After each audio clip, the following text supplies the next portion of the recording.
Welcome to day one of bLU Talk's Amplify Your Message. I am your host, Laura Lake, and I am joined today by my co-host, Lisa. Is it Daub? Am I saying that correctly? Yeah. Yes, celebration already. Okay. I mean, this whole week we have some people with some fun last names that I've never come across, so I have no idea how to pronounce them. So I'm hoping we will have some good luck with all of that this week. Well, you're starting out good. There's your first win of the week. First win of the week. Actually, no, my first win of the week was I do a live every Monday called Monday Morning Mindfulness, just as a way to practice self-awareness, which is so important for our success and understanding our message. And this morning, I was telling you about shelves that I built here in my office, which are new. I got them for my birthday. Like last week, the brackets came in the mail. I was like, I am going to the hardware store tonight, getting wood tonight and building them tonight. So then I did all the shelves and I was so excited because I got to put some of the things like, I'm totally going to brag, the bLU Talks books that some of our members are in and these wonderful people on the back. I got to display important things to me that represented me on the shelf. And so the live this morning was about asking the question, who am I? And the shelf is not perfect. God, no. But what it does is it helps me to see small aspects of who I am and to be able to remind myself that I'm a badass here and that I'm a badass over here, even if I don't recognize it. Yes, so, absolutely. Before we really get into conversation, can you just tell us a little bit about who you are so that during our conversations and interviews today, our audience and myself know where you're coming from? Yeah, for sure. So, Lisa Daub, I am signing in from Edmonton. So it is just starting to get light out this morning. I work with entrepreneurs, helping them create businesses that work for them, so that they don't get all caught up in stuck in the weeds. And I started my business for freedom, and here I am working twice as hard for half as much. So we do that through sellability. My background is human resources. I'm a certified exit planning advisor. So I work on exit strategies with businesses, but more than that, it's let's create a business that makes sense for you. And that's all about, I think, mentioned it earlier. You are not your business, but you and your business depend on each other so much. So it's all about making sure that I don't like the word balance. Harmony. I don't know how else we can use it, right? But it's about balance is a verb. So it's about making sure that all of those domains in your life are being taken care of and you have high satisfaction marks in all of them. That's my driving mission. Yeah. I think it was during one of these interviews where somebody had used the word harmony to describe that relationship. I was like, oh, that's good. You like that. It has better energy to it, doesn't it? Yeah. Yeah. Because balance feels heavy. It feels like it's this unattainable thing I'm trying to get, where it's not. It's something you do. Oops. Apparently I am. Okay, hold on. I have to shake you up just for a second. There we go. Everything was stuck. I was like, why is nothing moving? Even though we adjusted everything right before we went live, there's always something. So thank you, Lisa. I know that I did an interview with you, but every time we describe ourselves, just like that identity question this morning, who am I? Yep. The more times I hear it, more of that repetition, the more I actually understand who you are. And I love that. Thank you. So for those who have never met me, you haven't, oh my God, I'm so sorry, but welcome. No, I love it.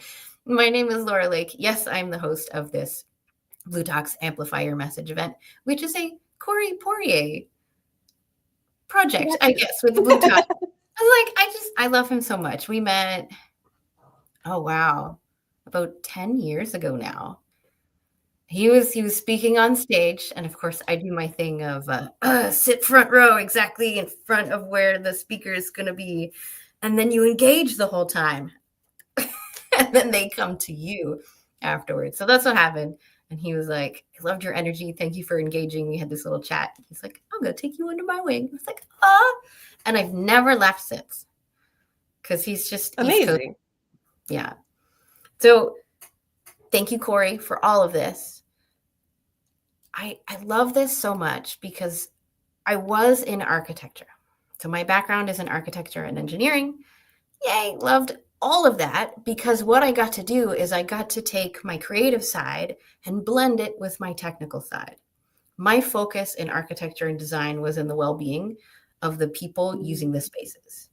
It was, how can I take all of these seemingly different pieces and find the harmony between them all so that I can amplify their habits, I can amplify their health and well-being, I can amplify sustainability.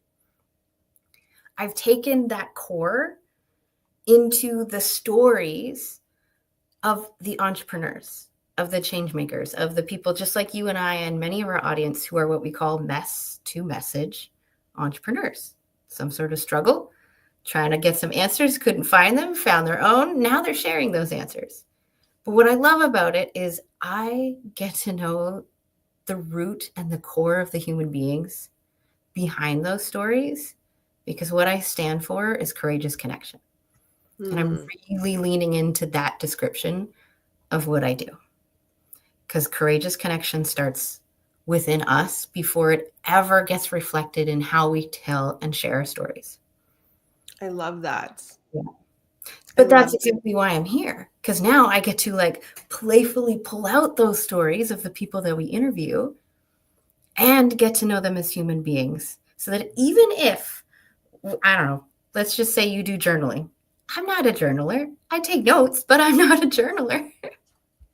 Even if I don't journal, I'm still going to love you, Lisa, because I understand you as a human and I like you as a human. And I'm excited for where you go next.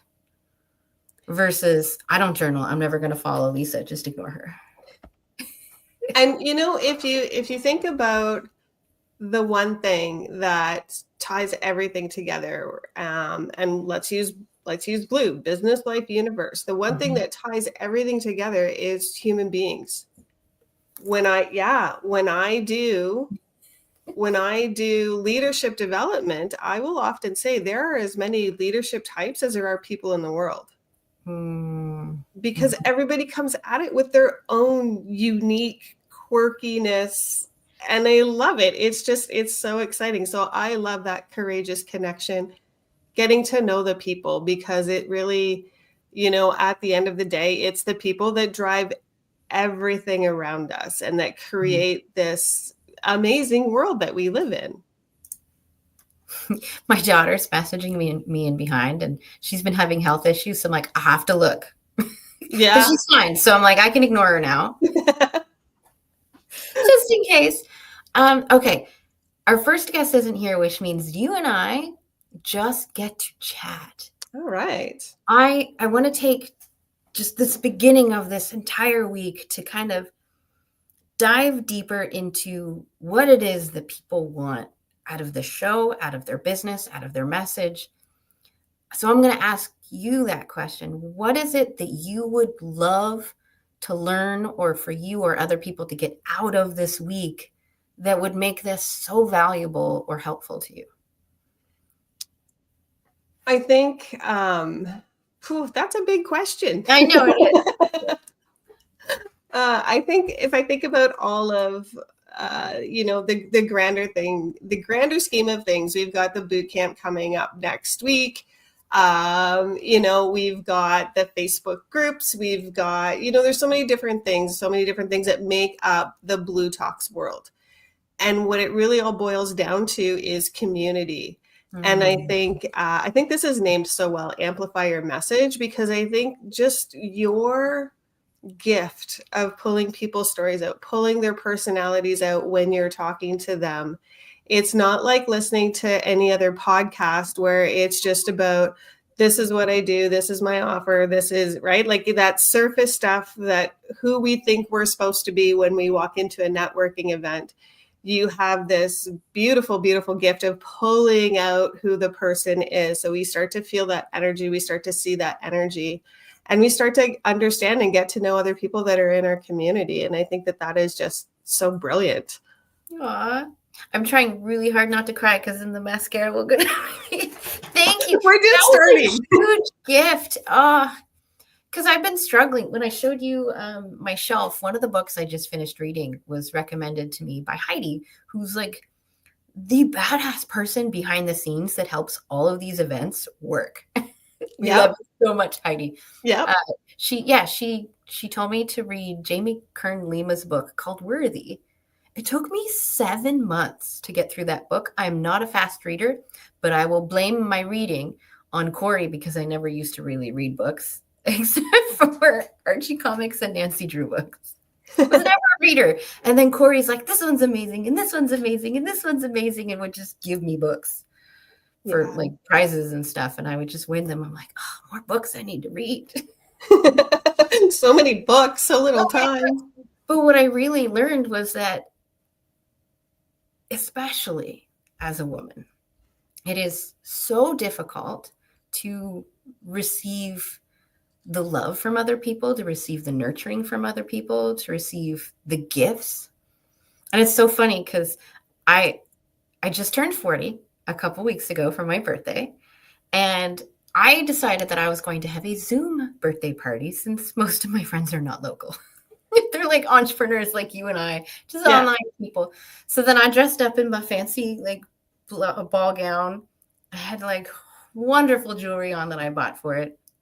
Cheap little fashion stuff. It was great. It's exactly what I wanted. And then I asked people for a gift of words.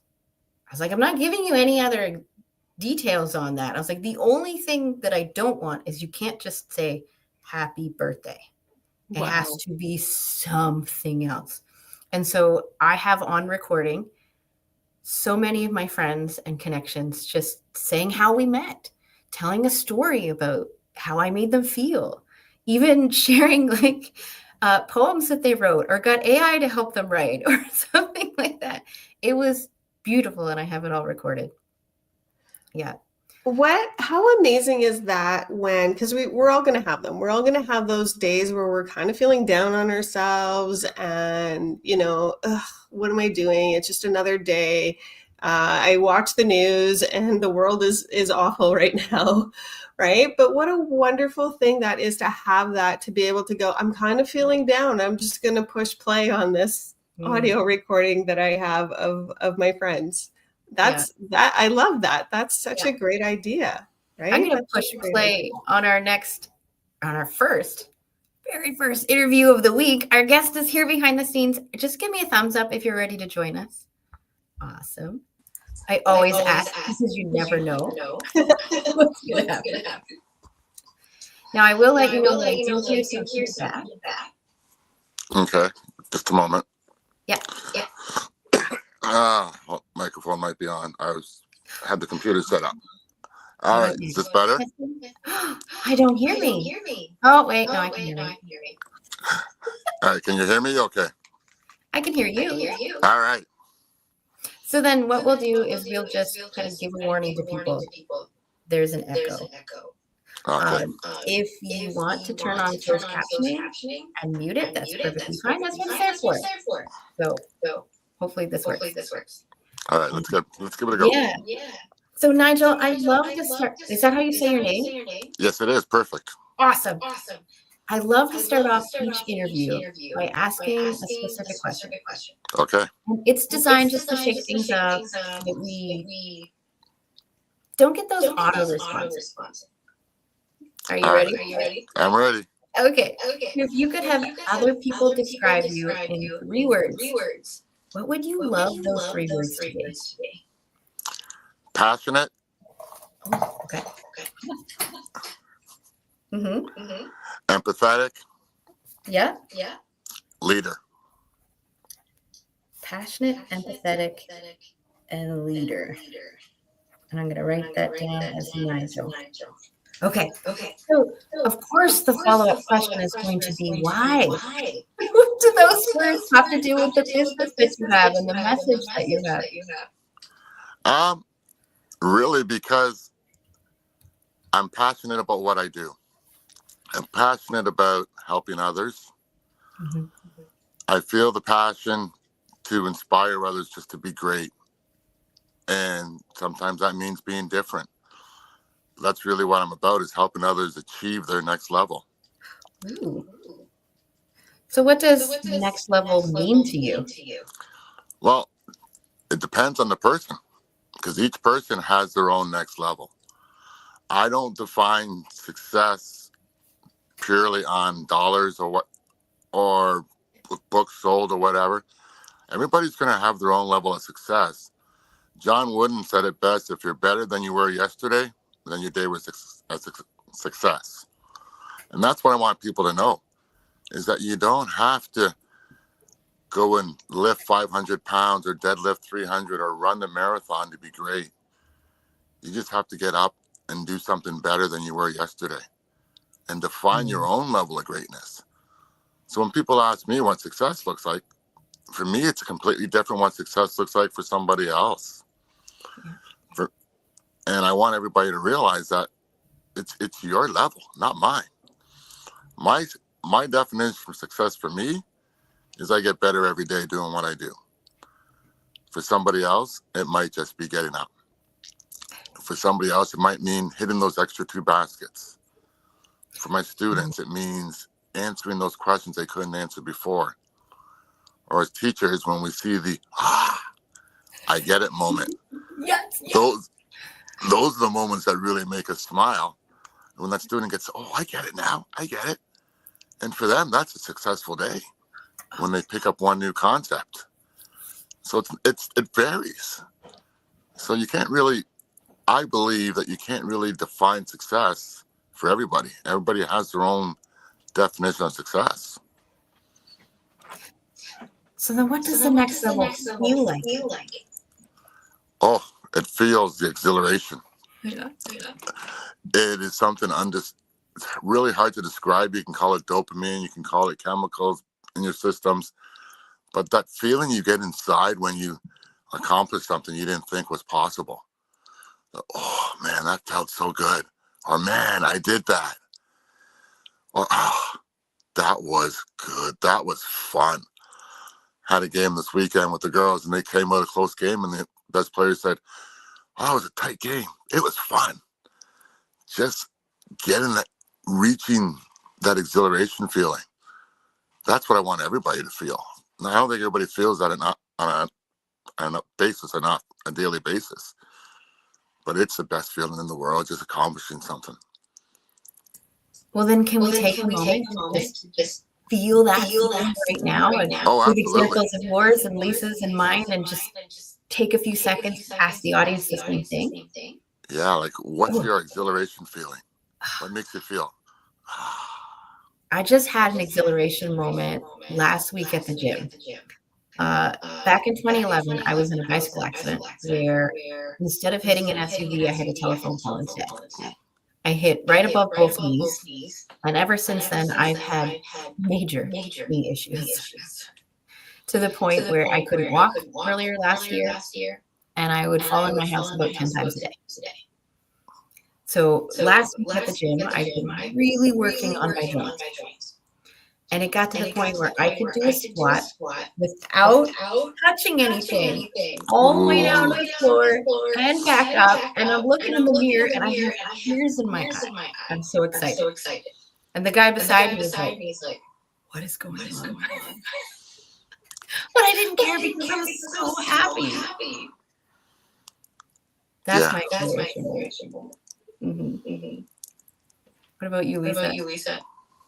I think one of the things that came to mind for me when you were talking about that is how often do we just let those exhilaration moments just pass us by? And we kind of forget, that we had that moment of greatness. And so we forget about it. And then we're just kind of going through life. And then we have it again. And it's like, oh, I remember this feeling. How can we be more intentional about finding those moments and looking for those moments? Great question. And that's really so important, is you got to celebrate the small victories along the way. I always tell my players, and I tell the people that you got to enjoy it. Enjoy this game. We have a 24-hour rule that you enjoy it for at least 24 hours.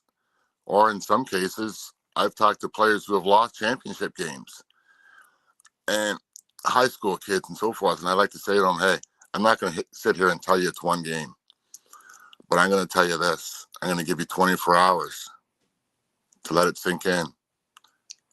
Cry over it. Get sad over it. Then let's move on, because you're more than just a basketball player. Same thing with victories. You got to enjoy them. Enjoy it for those 24 hours before you get ready for the next one. Because there's always the next one. But you got to take those times to enjoy it. Whether it's you go out and you get yourself a little score treat afterwards, or a little mini blizzard after a good workout, and you look at, wow, I got that extra pump in today. Enjoy it. Because the oldest saying, and one of the oldest sayings, is success is a journey, not a destination. Mm-hmm. And that is so true, because it's what happens to you along the way that makes you awesome. So take the time to enjoy it. Yep. So I'm going to ask the audience, since we are talking about it right now, just take the next, 7 seconds. Let's just do 7 seconds to think about a moment. You don't have to tell the whole story, but just think about that moment that got you so exhilarated and excited. And we're going to count down with you. Okay? I'm going to go 7.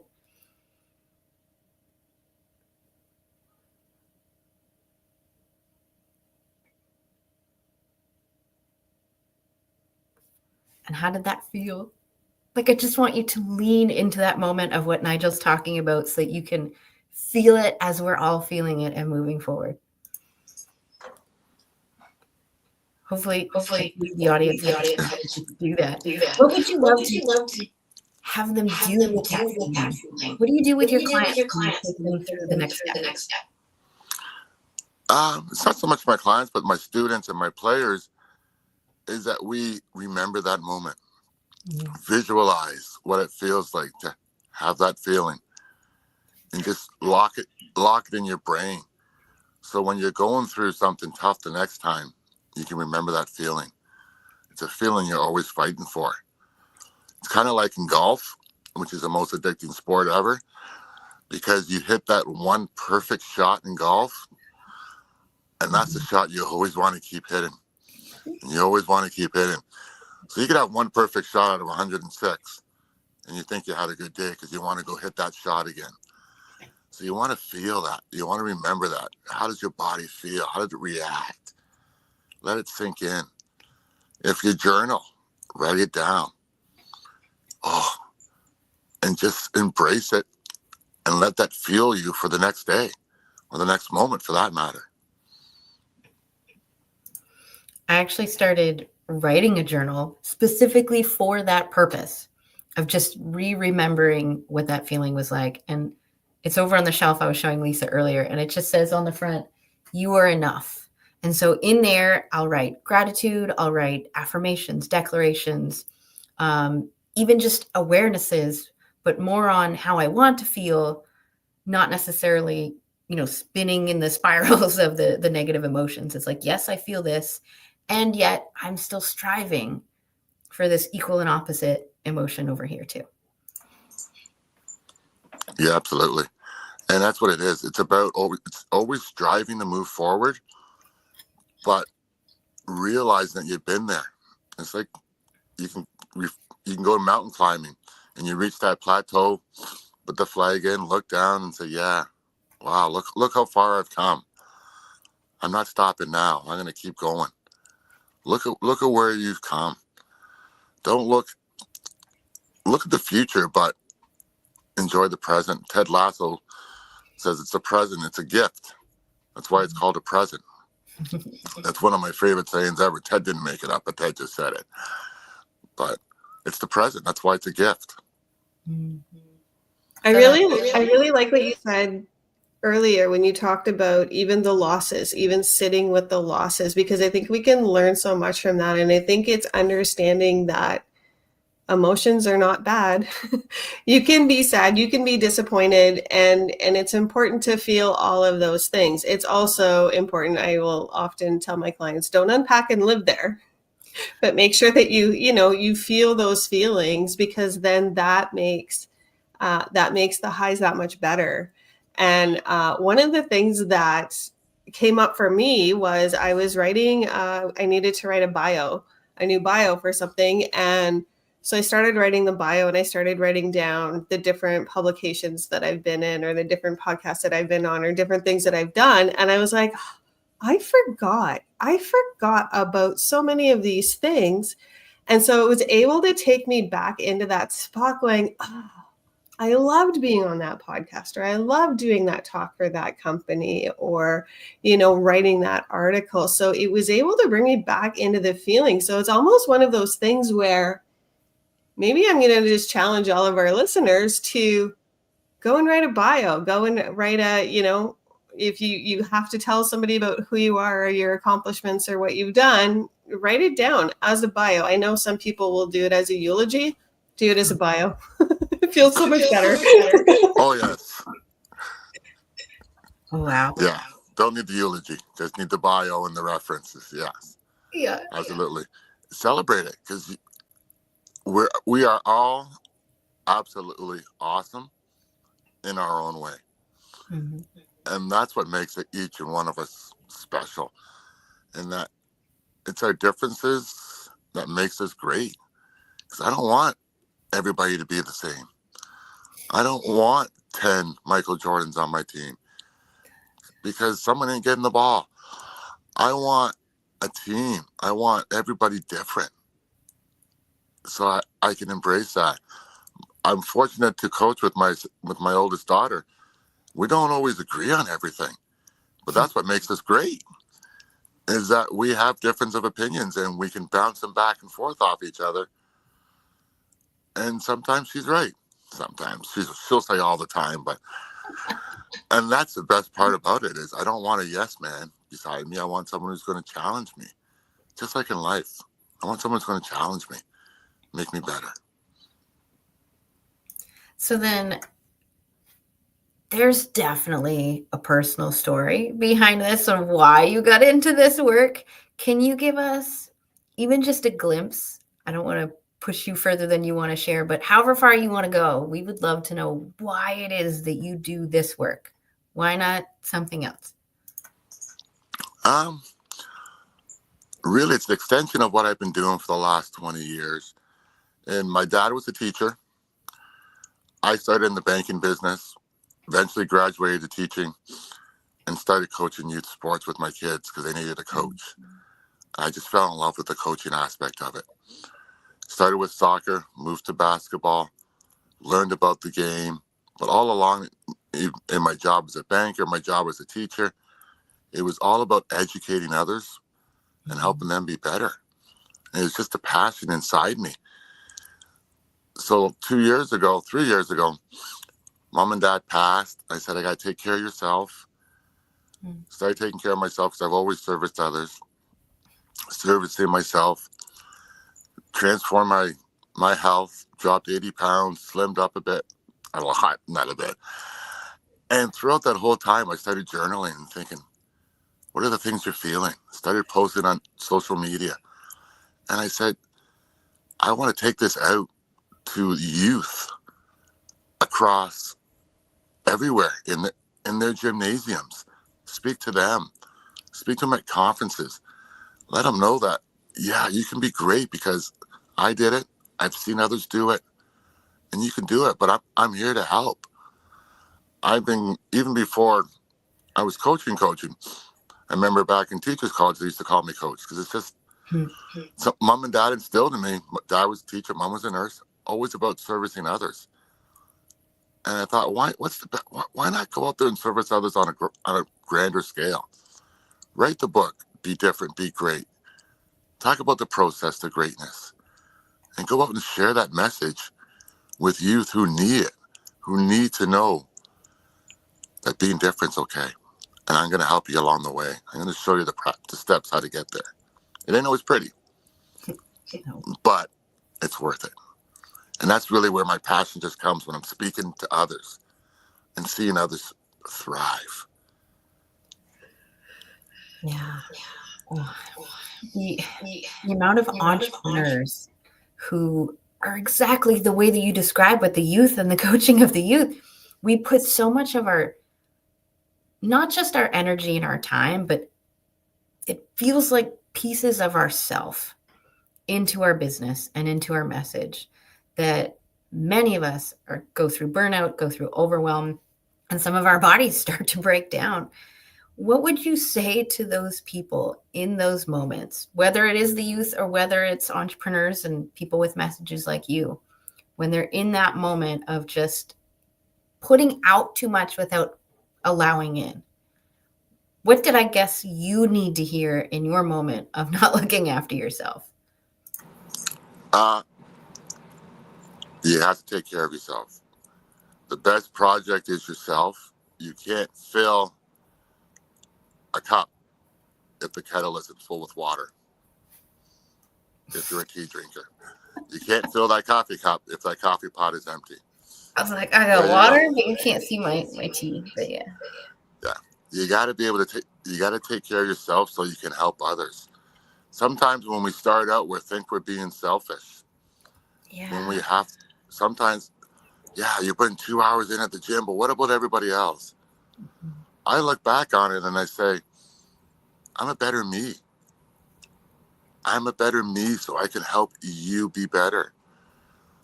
Someone said, which I love their quote was, would you rather give your family ground beef or sirloin steak? Sorry for those vegetarians out there. But I'd rather give my family and my friends top quality food. Give them the top me. And if you're not taking the time for yourself, you can't give them the best you. So take the time for yourself. Yeah, it seems selfish, but I believe I'm a better coach, a better teacher, because I take care of myself. One, I'm an example of what can be done because my players see my transformation. The community see my transformation. Two, I can back it up. I can ask them to work hard because I'm working just as hard. My students don't like it because I go through fitness classes instead of regular dodgeball sometimes. But I'm making them better. Yep. And if I can't be an example of hard work, then I can't ask someone else to do hard work if I'm not willing to do it myself. So yeah, you got to be selfish. You got to be selfish to help others. It's not really selfish. Exactly. It's taking care of the self so that you can grow the self to expand around the others. Absolutely. Yeah. So this show is about amplifying your message. And I want to know, what are some of the many ways that you've decided that you want to share this message? So yeah, there's the typical speaking and writing books and that kind of stuff. What have you chosen? Why are they right for you? For me personally, yeah, speaking. It's a passion of what I do.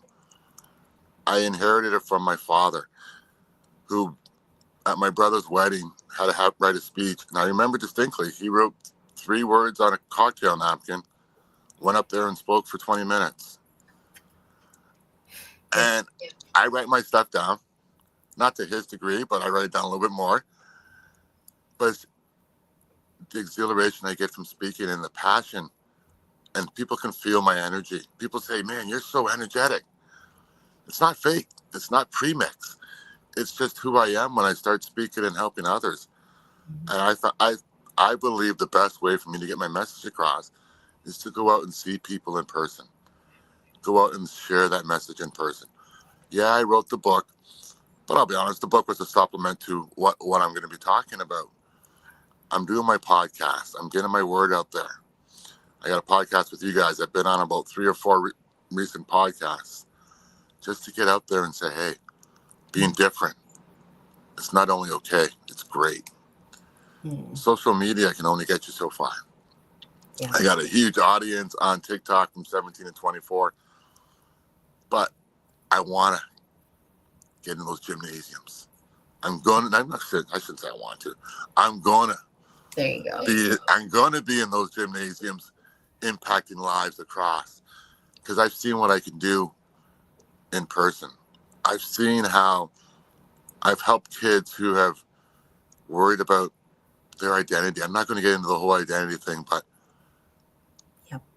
I want them to know that it doesn't matter what you choose or what you believe, it's okay. And it's great. In fact, I don't want to go off on a tangent, but the strongest people I know are the ones who are willing to say, this is me. This is who I am. If you don't like it, that's okay with me, because I like me. I like me. And I'm great. And I want people to know that. Everybody doesn't have to love you.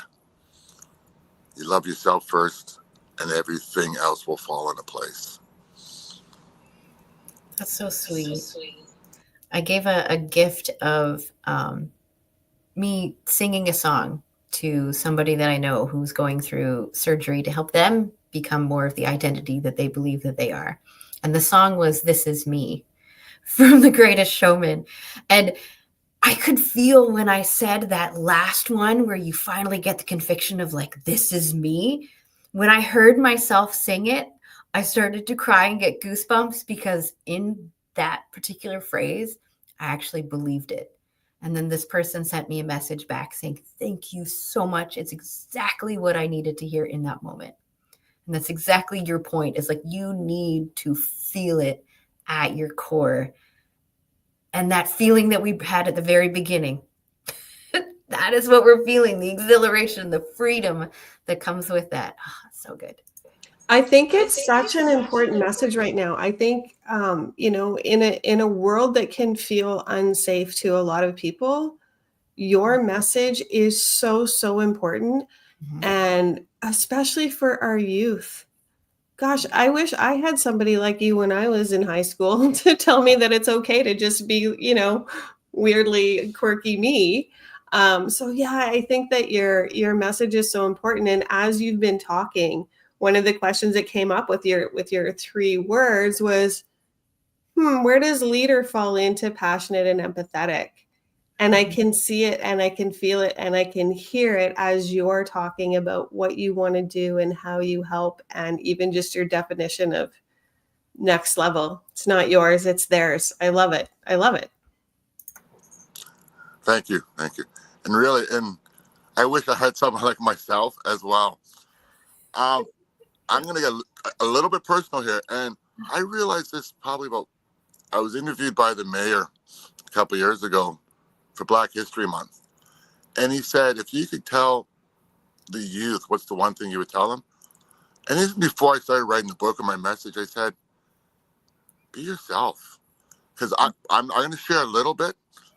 I'm from Canada, not Northern Ontario, but up here in Canada. And we were one of the few Black families in the city. So I'm not knocking it. We were treated great. But I remember as a kid, everything I wanted to do was fit in. So I fit in with everybody else. I didn't really feel my roots and my culture until I was late in high school. And that's probably one of my life regrets. I don't have regrets, but it's the lesson I can teach the kids is that, yeah, I had great friends. I'm not knocking I had a great group of friends. But for me personally, I wish I would have allowed myself to be a little bit more different instead of trying. I spent my whole childhood fitting in. And it wasn't until I realized I didn't have to fit in to be great that I started to excel in life. And so, yeah, I can give these lessons to kids. Like I said, it's not a racist thing. It's just a thing that where I grew up. And I want people to know that it's okay to be different, to act different. People are still going to like you. And if they don't, they're not for you anyways. It's so powerful when kids feel like somebody actually cares, especially when it's not somebody their own age, especially when it's somebody who may not be their teacher or their parent or family, right? Just some random person who maybe your coach. who actually cares about them as a human being. So one of the things I stand for, Nigel, is what I say, I describe it as courageous connection. And what you're basically saying is that I can be loved and these kids can be loved exactly as they are in any given moment. I don't care how much you're struggling. I don't care how much you feel that freedom and excitement and exhilaration. You are loved and cared for every single step of the way. How do you feel that plays a role in that next level before I ask you how to find it? I love that statement, in that you really, everybody needs to be loved at every level where they're at. I also say you don't have to. You can accept it, but don't settle for it. Sometimes, if you're not happy with it, don't settle. Accept it, but don't settle. But keep getting better, and love people for who they are and where they're at. Because, like Lisa talked about, it's so tough to feel safe today. Create that safe environment and let people make mistakes. Let them be different. Let them know that I got you no matter what you do. And that's so important. Let them know that I got you. I don't have to agree with you, but I got you. And I admire your strength. My youngest daughter, she's going through her own stuff right now. She's doing great. She hasn't decided what she wants to do, but she is so awesome. She's different. I'm going to offend some people. She wore a fur coat the other day. She's 21 years old. She wore my mother's fur coat up in Blue Mountains. Now, I'm not saying fur is right, but my girl, she rocked it. She rocked this nice long fur coat, and she don't care because she just rocked it because that's who she is. Aww. And I love her for that. I just love her for that because she is who she is. That's beautiful. Nigel, I want to make sure that we know where to find you and what your favorite way of communicating is. Where to find me is www.coachromany.ca. So it's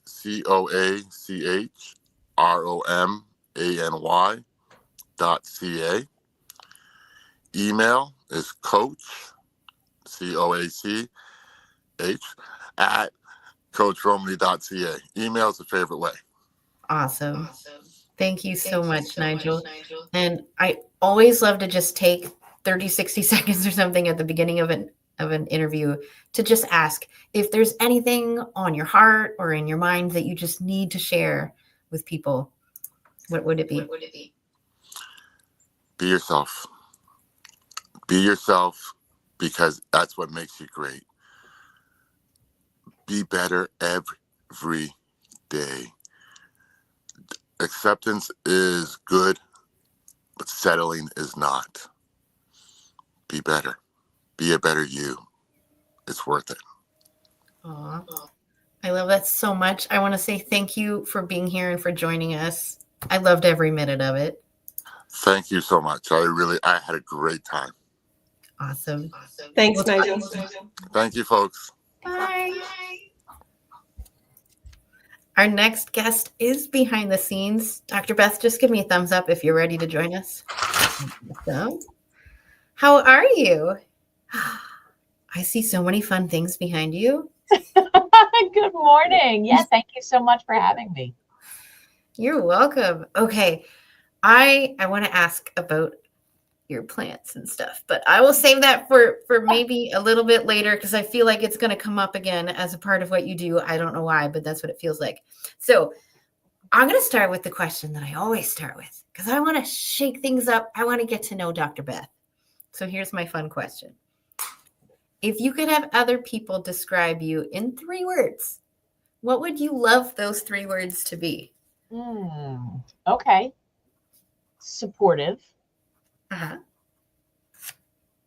Loyal. And honest. Ooh. You said supportive, loyal, and honest. And of course, the obvious follow-up here is why those words? What do those words, supportive, loyal, and honest, what do they have to do with your core message? So here's the thing. I think people throw the word loyalty around too casually. Yeah. And I don't think folks really understand what it means to be loyal. In fact, when I went back to school in probably 2013, 2014 to earn my master's degree, one of my professors, who then became a mentor, who is now probably one of my dearest friends.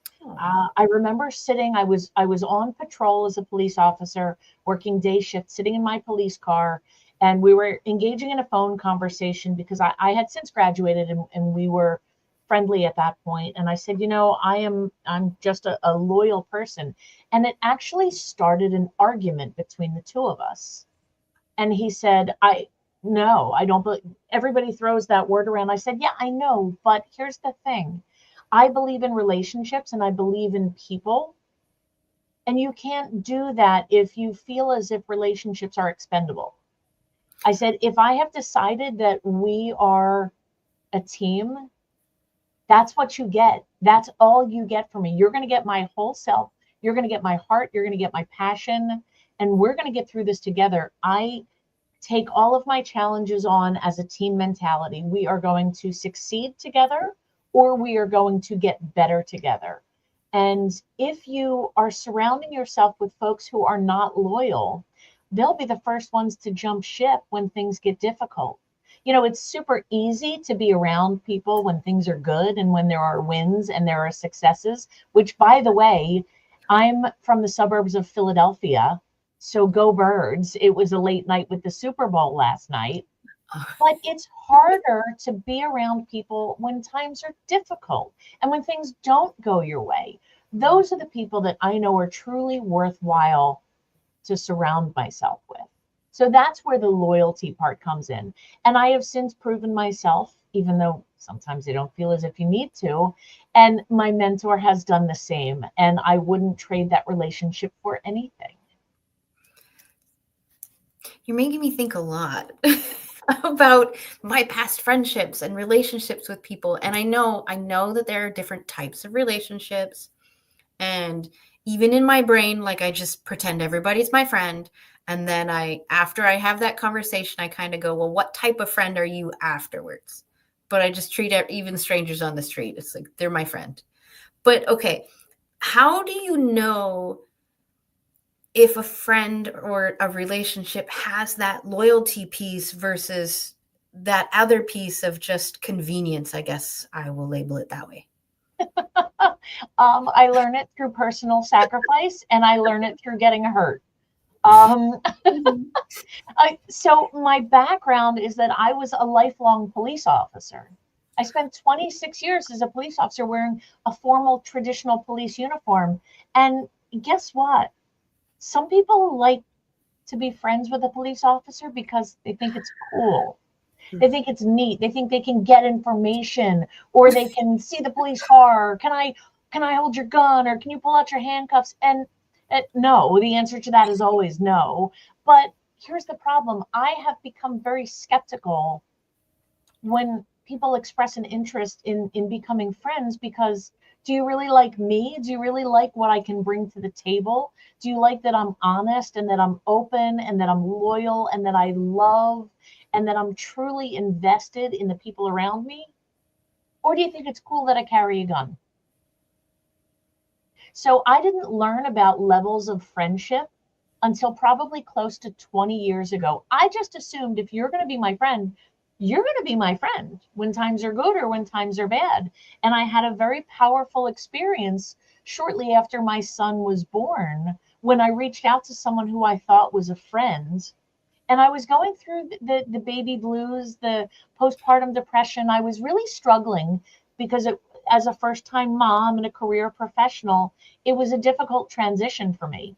And I said, listen, I really want to exclude myself, and I want to pull back, and I want to sit in my house and just mope and feel sorry for myself because I'm not sleeping. I don't like my body. I'm not adjusting to motherhood.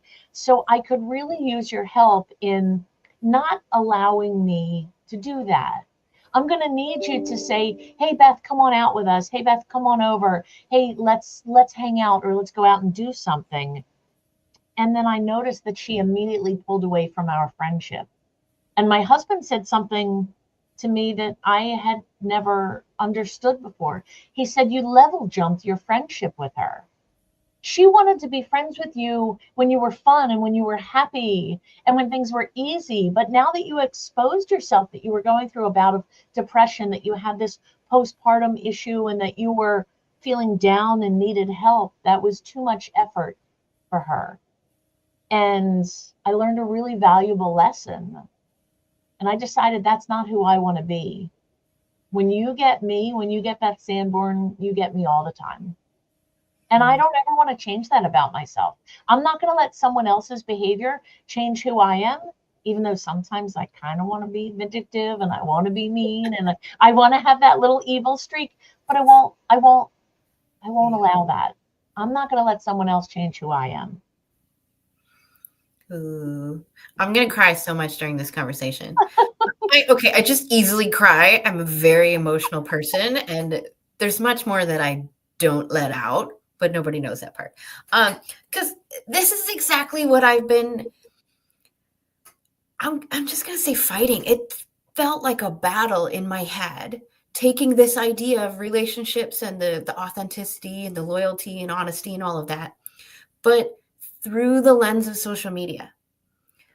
I find that social media tends to be a lot of those surface level relationships. And to me, it makes me feel more disconnected than it does connected. And so I've been fighting with myself about, well, how do I want to show up on social media despite all the gurus and the experts telling me how I should? Because I already burnt out like that and I'm done. I already felt the disconnection and couldn't walk in, all of the crap along with that. And I'm done. How do I want to take that loyalty, that support, and that honesty that you told us right at the beginning and weave that into my identity that Nigel was just talking about and represent that wholeheartedly on social media, whether you like it or not, because that's who I am. That's a really difficult balance, because I'll tell you what, if you look at my social media, it's all rainbows and unicorns and sparkles and sunshine. It's achievement after achievement after fantastic, because I don't post the fact that I have stacks and stacks of laundry sitting on a bureau. I don't post that the dishwasher is full and kind of smells a little bit. I don't share that I stepped in dog poop when I was walking into the house, because nobody wants to see that. So I create this facade. And although I post the achievements, what people don't see is me sitting on my sofa on a gorgeous Saturday afternoon because I'm working on editing my book chapter. They don't see me sending cold emails out because I'm trying to promote my business on a weekend or during the day. And when other folks are binge watching series on Netflix, I'm working on my second book. I'm working on a research project. I'm brainstorming ideas to help keep my schools and my kids safe. When I tell you that I'm loyal and that I'm dedicated and believe in relationships, that's how my personal life and professional life revolve. That school safety and that mentality of being honest and truthful and loyal and helping students succeed, just like Coach said, that's my life. That's what I do. But the images that I post on social media, a picture of my husband and I at a Super Bowl party last night, those are just little snippets. But they don't see the work that goes into getting there. Yeah. I think that's something that I wanted to focus on this year. I had some conversations with some of my favorite people, not because they had cool things that I liked, but because I just loved them and their energy just as a human being doing absolutely nothing. I was like, if we were in a room together saying nothing and just sat there or on a Zoom call, I would still enjoy every moment because that's just the energy that they had. And I loved being around that, even on the bad days, because I can still see that aspect of them, even on the bad days. So now it's like, okay, if I'm working on social media to do all of these things, we're just going to come back to the supportive part, because I know that plays a huge role in sharing our message on social media? How do we support our audience while supporting ourselves and not burning out and that whole thing? So here's my question then, Beth. If you could do it all over, your social media, let's just say you started from scratch, because it's a huge thing right now. Everybody's changing everything. If you could start from scratch, how would you want to show up on social media? Not how do you think people would want you to, but how would you want to show up on social media? I wouldn't change a thing. Oh, really? Here's why I say that. Yes. I have a barometer that I use before I post anything on social media. Ooh. And I would love to get into how I use this when I work with my kids. My barometer is, would my boss, would my husband, would my mother, would my kids, and then insert one other important person in my life, approve of what I post on social media? And if those 5 people would approve of what I post on social media, then it's probably safe to post. I love posting about my children and their successes and the fun things that we do as a family.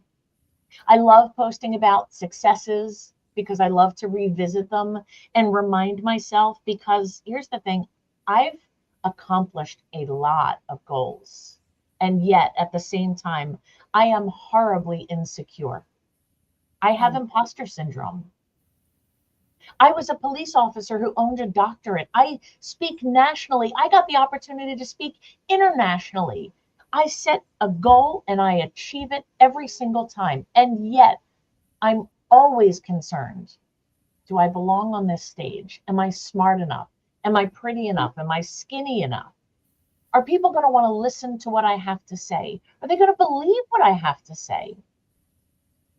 So as long as I'm being genuine, as long as I'm putting my heart and soul into it, and as long as I can go to bed at night with a clear conscience, I'm okay with that. I'm okay with what I put out into the universe because it helps nurture healthy plants. There's good energy behind me. There's good energy surrounding me. And when you surround yourself with good people and good energy, good things happen. Okay, I do have to brag about something. Let's see. Get it. Get it. Let me see. I grew this plant. It started smaller, but it hasn't died. I was telling Lisa behind the scenes. Right? I have no idea. It was my business colors, and so I bought it. But I'm proud of you. Every time I'm in my office, I tell it how much I love it and how beautiful it is, and I'll kiss its leaves and I'll sing to it, and it has leaves that die, but that's its life cycle. That's okay. But it's like, hi, Laura, every time I come into the office. That's fantastic. And what you can't see outside of my camera screen are the plants that are all around, that I come in and I greet them in the morning. I pet my one plant as I walk past it each time. I rub one of the fronds. I have a whole host of plants. And you know what? Some live, some die. Mm-hmm. The jade plant that's over there is looking super sad. You have some successes, but you learn. And it's a fun experiment. And I say that the plants do well in here because when I'm at work, I have a very nurturing mindset, and that helps. When I get home, I'm done. When I'm at home, I'm on my computer and I'm working. There's no nurturing that's happening. My kids are older and they're out of the house living their lives. So plants at home don't work well. Yeah, I did learn that basil does not like being next to a window during the winter. As soon as it gets cold, it's like, I'm dying. And then it dies. I get the same way. In the middle of winter? Yeah, I don't like it very much.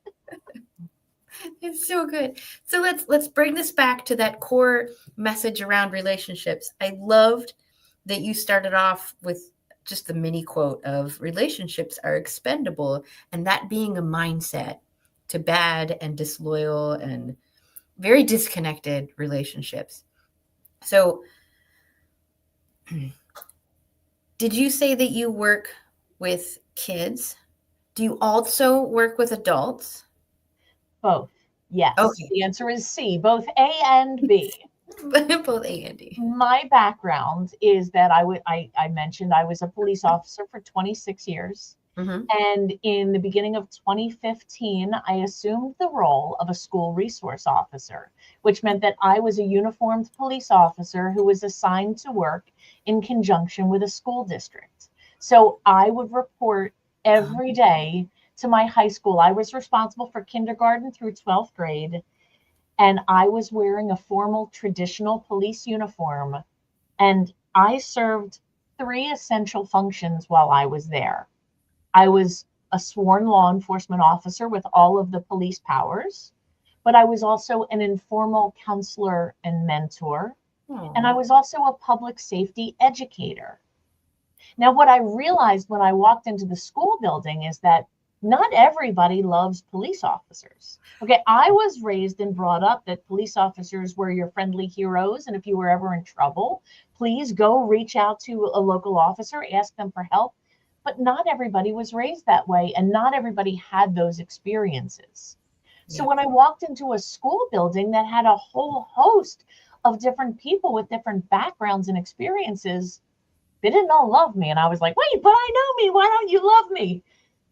So here's the thing. What I realized is that my police uniform made a lot of figurative noise. Okay, it made people feel some kind of way. So I very quickly learned that my voice and my tone and my inflection and my actions had to be figuratively louder than the noise that was created by my police uniform. And the way you do that is by engaging in relationships and speaking to people and using their names and being consistent with them and showing up for them every day and talking to kids about what their passions are, who their best friends are, who they're dating, who their best friend is dating, who their best friend used to date and who you're dating now and not supposed to be talking to, but you're talking to anyway. And here's the thing. When you start to do that, when you start to work with kids and your actions reflect your words, when you tell them, hey, I'm not here to be the bad guy. I'm not here to jump out from around a corner and catch you doing something bad. I'm here to be a support system for you. I'm here to help you achieve your definition of success, however you define it, because we all have different definitions and we all take different roads and paths to reach that success. I'm here to help, but I'm also here to keep you safe. So when your actions reflect those words, they start to trust you, they start to talk to you, and that communication and those relationships continue on. And even after I retired and even after I left the school, the role of the school resource officer has been my passion. That's what I dedicate my time and my effort and my energy to. Because the way I look at it is that I have 50 million kids across the country that I'm responsible for in the United States. And darn it, I want to keep them safe. But the really cool thing is that there is nothing special about me. And there are about 20,000 other school resource officers across the country who love their children in an appropriate way, who are dedicated and devoted to them. They keep their schools safe so that they can keep their kids safe, so that our kids can grow and flourish and learn and become healthy, successful, productive members of society. And I am so privileged and honored to be able to do that, that here I am long after retirement in a new role, doing a new job with a similar mindset. And I just had a former student reach out to me no more than 2 weeks ago, telling me that she was struggling because her food stamps card had been compromised. She didn't have any food for the baby. She had made a police report, but she was worried because they didn't have anything to eat in the house. And I sent her a couple dollars so that she could get to the grocery store and get some basic supplies. Because if you tell your kids that you're there to support them, but the moment you turn your back and walk away, if they don't know that they can reach out to you, then you haven't done your job. She knew that she could count on me, and I followed through with it. And again, that's not to say that I did anything unusual, except maybe, I don't know, a whole lot of people that are willing to Venmo or Zelle cash to. to their students. But that's what my student needed in that time. She will always be my student. And she called me Officer Beth like she used to. Actually, she called me Miss Beth. So sweet. You've got to be genuine. You have to be loyal. You have to be honest, because kids are going to know when you're fooling them. They're going to know when you're lying to them. And the second you do that, you have undermined all of that work that you've done to create those relationships. Because when done properly, those relationships extend beyond the school day, beyond the family, into the community, and generationally. Yeah. And it's the same thing with human beings and us and our businesses. It's like there are so many ties between the way that we run our business and the way that we run our life and the way that we treat our relationships, that if we don't have that awareness of where the patterns are, as well as where the differentiational pieces are, then how do we know where it is that we need to improve, and also to celebrate the things that are working? So I just had a meeting with my daughter's school a couple weeks ago because she's having health issues. And I wasn't there. I told my daughter, I'm like, I'm not going to go there to bitch and complain. Because I totally could. I was like, no, instead, I want you to give me examples of what's working right. How can I celebrate those in the meeting so I can ask for more of that, versus coming from the other side and say, you're not doing this right and you're not doing this and something needs to be fixed. No, I'm saying these are the things that are helpful. How can we create more of this? That's a fantastic approach. Yeah. So, okay. I'm pulling all the pieces together now. So you said that you retired, and you also mentioned books and other things like that. So how is it that you have decided to share this message of relationships and loyalty and just being a decent human being, to put it simply? How have you chosen to share this message in ways that fits your personality and who you are in all of those aspects? Well, I don't know if you planned this or not, but I loved how you said pull these pieces together. You're going to see over my shoulder. Let's see if I can point to it. There's my book right there. Oh, no, you need to show us. You can't just point. You have to take it and... Yeah, but then you'll realize I'm in pajamas from the waist down. I know. I'm teasing. Okay, we're going to look at this. Okay, so we're going to grab this. This was my first book, called The Missing Piece, Your School Resource Officer as an Ally in Parenting. Aww. So I told you that I am dedicated to the role of the school resource officer who serves those three functions. And something happened in 2020. Okay, in 2020, we all found ourselves amidst chaos. Yes. Amidst the unknown. And to compound these problems, relationships between the police and the community were not good. No. And here I am in the summer of 2020, and I'm sitting on the beach trying to get my head right about what the future of the world is going to look like, and how I can achieve these goals of keeping my kids and communities safe when our schools are closed, because we're all worried about a pandemic and people don't like the police and we're all very mistrusting of each other. And I said, I have to use my voice for good, because there was this knee-jerk reaction that when folks didn't like the police, the next step was to remove police from our schools because we need to protect our most vulnerable population. And I thought, wait a second. I said, I love my kids. I'm devoted to my kids. I wouldn't let anything come between me and the relationship that I had with my kids. And I thought, who were the most powerful stakeholders in schools? And I thought, those minivan moms. And I say that out of jest because you just talked about the meeting at your daughter's school. Yeah. Nobody gets more stuff done than a powerful mom when it comes to their kids. And I thought, you know what? I want to write a book so that moms know who that police officer is in their child's school, how we're trained, what our ideology is, how we work in collaboration with the school. We're not there as the lone wolf walking the hallways, smacking a nightstick against lockers and demanding hall passes from kids.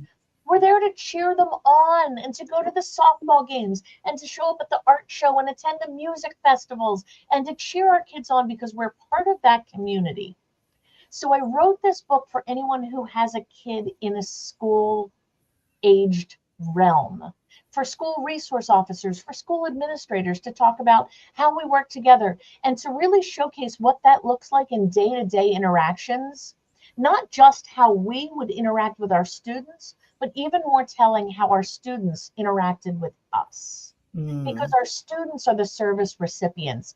They're the ones who either feel supported or threatened. And we as the adults should put our egos aside. Instead of saying we know what's best for our kids, maybe we ask our kids and give them a voice. Yes. So that was one of the things that I did. Yep. When I mentioned to you that I am dedicated to school safety and to my kids and their successes, what I realized is that they're exposed to so many more pitfalls than I ever was when I was in school. And maybe it's not more pitfalls, maybe they're just different pitfalls. But when you tell your kids that you're there to support them, you're there to help them, you're there to educate them, to allow them to make mistakes, by the way, because I don't know if you know this or not, but kids do dumb things. What? And they're allowed to do dumb things. That's how you learn. We just hope that we have some parameters set into place so that when they do something dumb, it's not an irreparable dumb. You learn from it and you don't repeat those things. So when I got into my schools in 2015, drugs and alcohol looked very different than they did when I was in school. So when I told my kids that I was there to be a resource for them and not to criminalize every little dumb thing that they did, they started to talk to me. And they started to share things with me and what drugs looked like and what they were being pushed into and what they had available to them. Things like vaping and edibles and what marijuana looks like these days. And I took that information based on my relationships with my kids and turned it into a drug and alcohol program for adult stakeholders, for parents, for teachers, for social services providers. Because if you're unaware of the environment, you might see some wrapping like this, which looks very much like candy that we're probably familiar with. Yeah. But if you read it closely, you'll see that this is medicated Starburst gummies with marijuana leaves over it.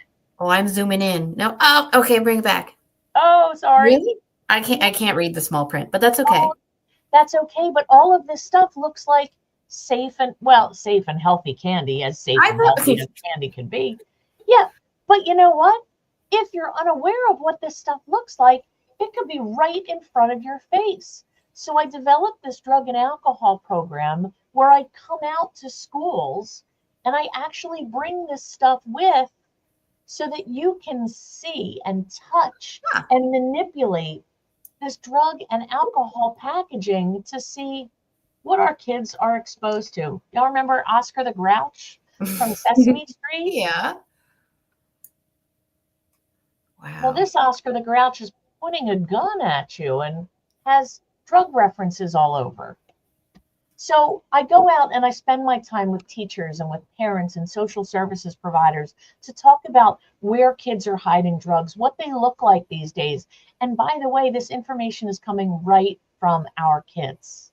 My work-life balance is not very balanced. But when you believe in something, that's what you do because it's the right thing to do. As Lisa and I started the day off, we kind of agreed that the word harmony plays a bigger role than the word balance when it comes to that stuff. Because, like, how can you take part of your passion away and call that balance? It's like, no, I spend my time doing research countless hours because I love it. Mm-hmm. Not because I think that I need to work harder for my job. No, this feeds my soul. I'm not going to stop because, I already did my work. Nope. It's true. But when I recognize the times when I haven't been taking care of myself, yes, that's when I find that my work suffers. Mm-hmm. And I have one primary way that I take care of myself that helps Beth be a better Beth, a better mom, a better wife, a better employee, a better advocate, a better speaker. And it's still somewhat related to my industry, but that's okay because it helps to refuel my batteries. So the other thing that you'll see behind me over my shoulder Yeah. is a mosaic glass piece that I made myself. So here's my hobby that not many people will know about. I love searching for sea glass. Okay. So that's just any glass that has been broken Yep. that has somehow found its way into waterways that gets tumbled by the seas and the tides and rivers and stones and sand and then comes out as these magnificent, beautiful little nugget treasures of just gorgeous colors. And there's a type of glass called wire glass or safety glass or security glass, which was typical in the 1950s and 60s in schools and hospitals. And it's glass that has chicken wire embedded in it. Yep. So in my mind, that is a visual representation for me of my obligation to keep schools safe. So what I did with all of the safety or security glass or wire glass that I found was I made this beautiful mosaic that sits behind me in my office as a visual cue that I need to keep my schools safe. So when I'm not working, you will find me along a shoreline, along creeks, rivers, oceans, looking down to see what kind of beautiful treasures I can pick up. Because you know what? They're just these things that occur naturally. They're beautiful. I'm not sure if you know this. My background's in architecture, so they would use the safety glass with the wire in it as the glass that you would use in a fire door. Mm-hmm. That way, between the stairwells usually and the rest of the hallways of the school, you had to have a fire rating around the stairwell in case of a fire. Usually the doors like that are about 45 minutes. So you can even think of the door not just as an entry or exit point to keep spaces safe, but as literal safety glass to keep those kids safe and alive. So that's my visual representation. So Yeah. I surround myself with this at all times, just as a reminder. That's so good. Okay, so we're rounding out the end of the interview portion because we're making sure that we can put these interviews in a nice little time window. We're just going to go with that reference to make sure that we can leverage it as much as possible. So we end about 5 minutes earlier, but then we can chat afterwards. Before we end, I want to make sure that we know where to find you and your favorite way to communicate. So when I was in my schools, I would appear in every one of the assemblies and I would tell my students to take out their phone. Now, in my high school, there were about 1,400 students, and I would say, take out your phone. Okay. I said, it's not a trick. And I would recite my cell phone number. And I would tell them, plug that into your phone. Because if you ever feel scared, alone, like you don't have anyone to talk to, I need you to know that you can call or text me. 3 o'clock in the morning, you're going to scare me and you're going to wake me up, but I'm going to respond. Take out your cell phone and plug my number in. And they did. And for the next 10 minutes, my phone blew up. It was ridiculous. Text messages and calls. And I would stand there and I would say, okay, do you have that out of your system? Okay, good. Plug me in however you want. But make sure that in the middle of the night when you're feeling alone, if you're in crisis, if you see something that concerns you, you need to know that you have someone who's willing to stand by you. Again, that was a way that I reinforced that message that I was there to support them and love them. Oh. I haven't changed that mentality. So believe it or not, I still communicate most often by text message. And I know that that's old school and funny, but if you want to talk to me via GIFs or memes, my cell phone number, believe it or not, is area code. Oh, well, do I need a country code too? I'm in the United States. But I'm 215 527 7620. Country Now, code is 1 for the US, right? Yeah. Is it Yeah. one? I So think my so. website is bethjsanborn.com. Super easy. And if you go to bethjsanborn.com, it'll take you right to the landing page of my drug and alcohol program, Hidden, High, and Hammered. You can find me on social media. I do most of my fun, family, neat stuff on Facebook as Beth Hoffman Sanborn. Hoffman was my maiden name. And on LinkedIn, you can find me as Dr. Beth J. Sanborn. That's when I do more of my professional advocacy work. Again, if you do choose to communicate with me, I'm kind of boring in that I'm dedicated and devoted to my craft and to my industry. So you're not going to get any controversy out of me. You're going to get supportive advocacy. You can ask me any questions. Please know that I'm responsive.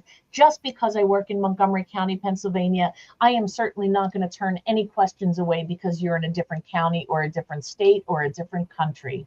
I love what I get to do. And if there's anything that I can do to help, my answer is always going to be my pleasure. How can I help? You will most likely get random love notes that say, hee hee, this is a love note. And like, that's it. That's okay. And you know what? I'll respond with a cute little Bitmoji. And if you do need help, the only thing that I ask is that you identify either who you are, what your industry is, or where you're contacting me from. That way I can either put you in connection with someone local to you, or I can do a little bit of investigation as to laws, policies, or procedures surrounding your concern. I love what I get to do. And it's a pleasure to wake up in the morning. It really stinks getting out of bed because my bed is super comfortable. But once I'm out of bed and I have my coffee, I'm good to go. I'm ready to work. Aw, this is so sweet. So, Beth, I also like to hold space at the end of an interview just in case there's something on your heart or in your head that you just need to share with people. So, if there's anything. There is. And this is going to be a commercial for school resource officers. It truly is. If you're unfamiliar with school resource officers, and if there is a police officer at your school, please introduce yourself. Shake their hand, say hi, get to know the smile that's on their face and how they work with kids. Because believe it or not, when you have someone that is very carefully selected and specifically trained and properly equipped to be in that position, there is no more powerful position within that school environment. Get to know your school resource officer. We have so much to offer. We got into policing typically because we want to help people. Allow us to do that in schools because that's the most powerful part. Aw. Well, I want to say thank you so much for this interview. We're going to do like an official close, but then you're more than welcome to stick with us for the next 5 minutes. So I just want to say thank you. This has been such a delight. Thank you so much. And all of that good energy is helping the plants thrive. And I can already feel them starting to take over. Awesome. I just want to say, I know I've been super quiet this whole time, but I've just been like soaking it all in. I love everything you had to say. Thank you so much. The school resource, I'm in Canada, but my kids at their junior high had a school resource officer. And honestly, that was the person that I would go to when I needed help with my kids. So what you do is so super important.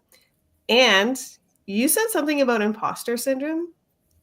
People that have imposter syndrome are not imposters. They're the ones that are doing what they're meant to be doing. And you have such an amazing, amazing message. People will tell you you work too hard, but as long as it's filling your cup, just keep doing what you're doing. It's that harmony. Thank you for saying that. Sometimes I might need a little reminder that I'm Me on the right too. track. Yeah. The thought of being an imposter, I want to remind you that the version of you that you are today is exactly the person that old hurt version of you needed. So that relationship, since you're talking about relationships, if you ask that old version, is this version of me enough? They're going to say 1,000,000 times yes. Okay.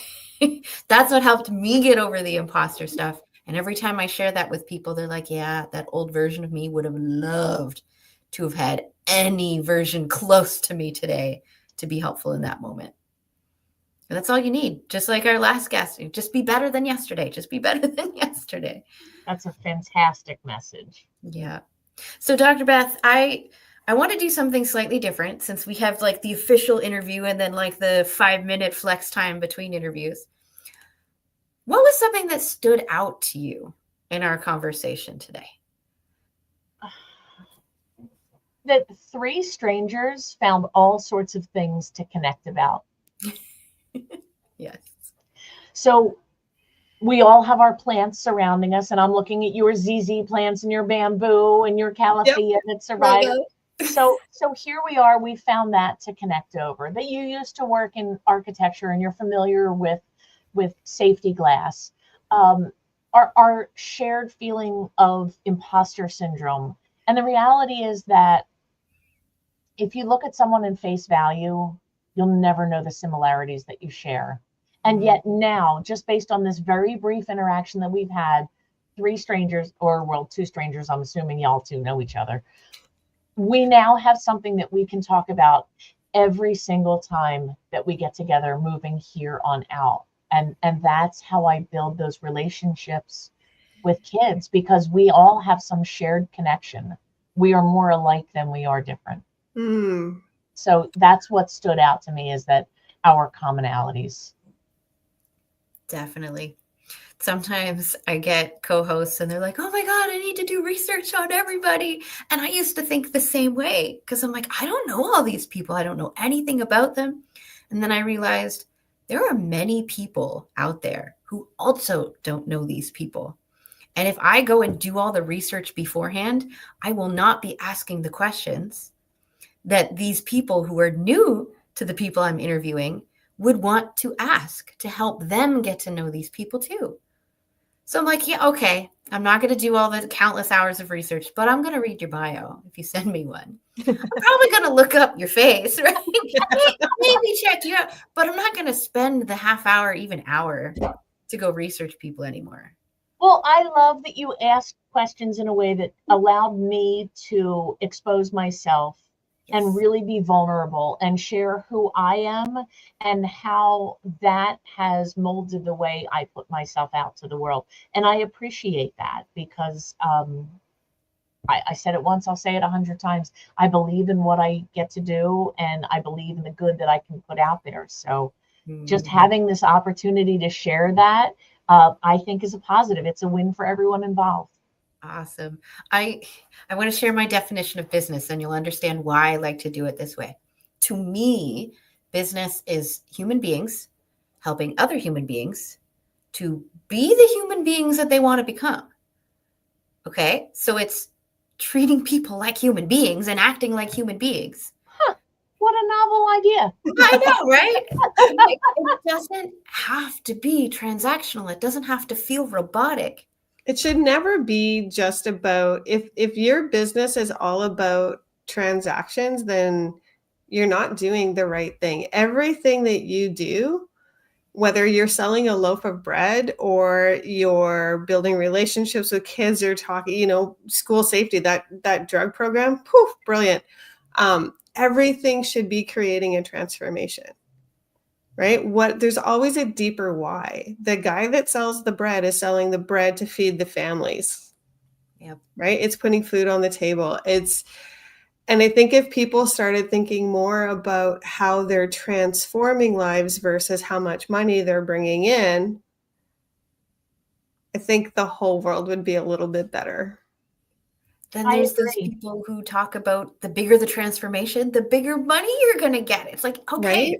Money becomes the byproduct. Unfortunately, we need it to live, right? To pay for the roofs over our head and stuff like that. But I think that, that transformation piece, and you can tell, Beth, everything just came from your heart today when you talked about your kids and your message and how you help and putting together things to educate the parents and building relationships with right? Because again, the most powerful people in the schools are the minivan moms. Absolutely. And right. I think that, gosh, everything just came from the heart. And when it's coming from your heart, it's the absolute right thing. It can't be wrong. It's easy. And what I didn't realize is that both of you are in Canada. And if you could both just say a boat one more time, like that's fabulous. I could listen to that all day long. It's I love about, it. about, It's all about, about, about, about, about, about. It's also depending on where my tongue is. But we're between also in both. different parts of Canada. Like Laura Yeah. is so far east and I'm west, so we probably sound different. That's so funny. I took a vacation to Nova Scotia to go sea glassing, and I was at Cape Breton. And what I loved was that everyone was so polite and sweet. And now every time I say sorry, I go, oh, sorry, because everyone was just so polite, and it didn't matter where you go, but sorry came about, and I say it with that silly inflection because again, it reminds me just how polite and wonderful everybody was in Canada. And the sea glass that I found, and I was in Inverness, and we drove along the Cabot Trail and had so much Tidal Bay wine. Oh, what a lovely vacation that was. So I live in Nova Scotia. My dad's family is from Cape Breton. And I actually got married in Badek. Like, I'm very familiar with where you were and the types of people that you were around. Most of the people, not everybody, but most of the people in Cape Breton, you can literally knock on their door and they'll probably offer you supper. I wouldn't be surprised. Again, yet another similarity that you find the more you talk to people and the more that you're willing to share. It's so good. So I do want to let you know that your time slot is over. I just want to be mindful of your time, but I'm not kicking you out. You are allowed to stay till our next guest, and you can hang out backstage as long as you want. But Lisa and I are just going to chat anyway. So if you want to stay, you can. If not. Okay, well then, since we're done, and if you promise that this is not part of the interview, can I share a funny story? I mean, we're still live. Okay, maybe I won't share the funny story then. Well, you know what? We're going to be live straight all day long. So. Listen, then I'm going to share it because this is the reality. So last night in the United States was the Super Bowl. That was the big football game. Yes. Philadelphia Eagles, my home team from wherever, they won the Super Bowl. This is a very big deal in the United States, which means that the football game and the celebrations went way late into the night in the morning. And then I had to wake up and come to work today. And I would say for the most part in the Northeastern United States, a lot of people are a little haggard today. So as I dragged my hiney into work today, I realized I did not bring any professional clothes for an interview. And I was wearing a t-shirt just a little while ago. And I went into my boss's office and I said, do you have any professional attire whatsoever? So I'm wearing my boss's shirt today. I am very tired. I am very dehydrated. I am a little bit cranky today. Makeup and hair not looking all that fantastic, but I was like, gotta pull it together and gotta show off my A game. So you do what you have to do. Oh, okay, Dr. Beth. Most of the time when we do amplify your message, there's some sort of major tech issue happening. And so one day I had my ring light, which for some reason is off. And then I had my phone attached to my ring light. I had this little tripod set up with a microphone on it so that you could hear the person. And then I had headphones so that you didn't double hear the Facebook Messenger call because we couldn't get the person to show up on StreamYard. So I Messenger called them. Oh my gosh. Like it gets intense sometimes. But that's exactly it. You do your best with what you have in the moment every single time. Yeah. And I actually just watched a reel because, you know, we all do that a lot. And it was about, it was from Jen Gottlieb. She had this video of Taylor Swift, whose microphone was cutting in and out, and yet she's still on stage singing, and somebody's trying to get up her shirt to fix the mic and stuff. She's like, this is what a professional looks like. You just do what you can in the moment because the show goes on. That's true. Yeah. And then earlier, our guest had the feedback, so I just muted him every time we would talk. Because you got to keep going. These things happen. Mm-hmm. Yeah. So every time I think about the Philadelphia Eagles and the Super Bowl, I'm Canadian. I'm not a football fan. It takes me to the TV show This Is Us. I haven't watched that yet. And the crock pot. I never watched it. I'm really not a big television person, except for The Office, which I could watch. Oh gosh, yeah. Replay all 24 hours a day. So This Is Us. It starts out the dad of the family dies, but it's a lot of back and forth. And they were big Philadelphia Eagles fans because, of course, that's where the show was set. And it was like multiple seasons before you found out how he died. But he died because there was faulty wiring on the crock pot and had the crock pot plugged in the night of the Super Bowl when the Eagles were playing. Oh my God, that's terrible. Yeah, burnt his house down. So every time I hear Super Bowl Eagles, that's where my crazy brain goes. So you just told me that I saved my house because I threw out my crock pot because it didn't heat up, and I looked inside and the wire was all burned. Yeah. Well, you just told me that I saved my house because I don't cook. So yay. See? Yay.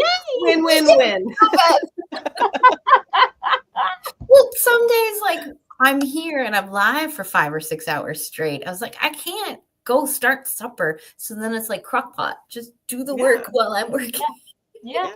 Just make sure it's new and as safety. I got a new one. Yeah. One. I mean, if you want to share like your favorite go-to crock pot recipe, I have a pen and paper handy. I'm just saying. Go ahead.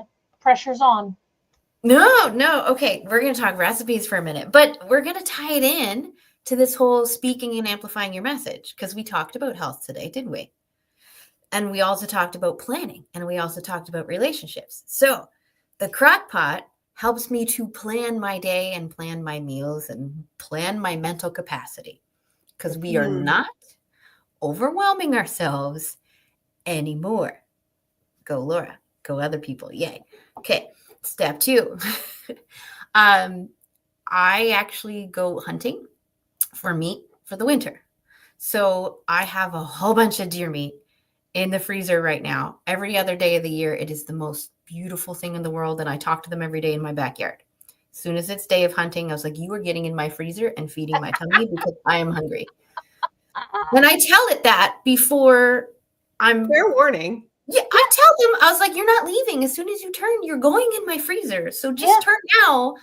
And you're delicious, and I'm going to appreciate you. Right? All of the so much gratitude. Yeah. So like I grew up poor. So wild meat, it's a part of my life. So then I also helped my dad. He was a meat cutter. I have these nice little roasts. I have a smaller crock pot now, so I have to kind of like bend the roast. But I put a deer roast in there. Mm-hmm. I put barbecue sauce on it. I put a little bit of beef broth. I like the liquid stuff. Has a little bit less salt. I love rosemary because it's very flavorful, especially when it comes to wild meat. But with wild meat, you have to cook it slow. You cannot cook it quickly, very easily, unless you want the gamey taste. Right? So you get the rosemary on there. I tend to put a bunch of pepper. And sometimes I'll switch up the other flavors, but it's almost always pepper and rosemary. You can even just leave it like that. And then I like to cook mine. Black pepper? Cracked black pepper. Mm-hmm. And then I like to leave it in there on max for a minimum of 6 hours. Okay. Not the typical meat, which would be done in like 4 hours on max. No. It's wild meat. You got to cook it longer. And you got to give it the juices. Like it has to just sit in its own juices. Then at like 6 or 7 hours, depending on how big the roast is, that is when it's delicious. And what will you serve that with? I don't eat potatoes and stuff because acne, yay. I've been actually trying a lot of lentils lately. So I will cook up some lentils or, I don't even know what it's called. I had 2 different dishes. There was a potato salad made with cauliflower, which was really good because I don't do potatoes because, oh my God, it hurts. And then another one, it was a lentil curry dip. but it wasn't like your typical dip. Think like a bean dip where it's got a bunch of chunky things. That was delicious. So pairing those two things together, oh, I just love it. I think sweet potatoes or like the The yummy little thing, fish. like with the venison, I think that would go really, really well because I also don't eat potatoes. Well, Yeah. it's funny that you say that because I do eat potatoes, but one of our favorite go-to dinners is that my husband makes an amazing venison chili. We also eat venison because he is a hunter. I'm not, but that's okay.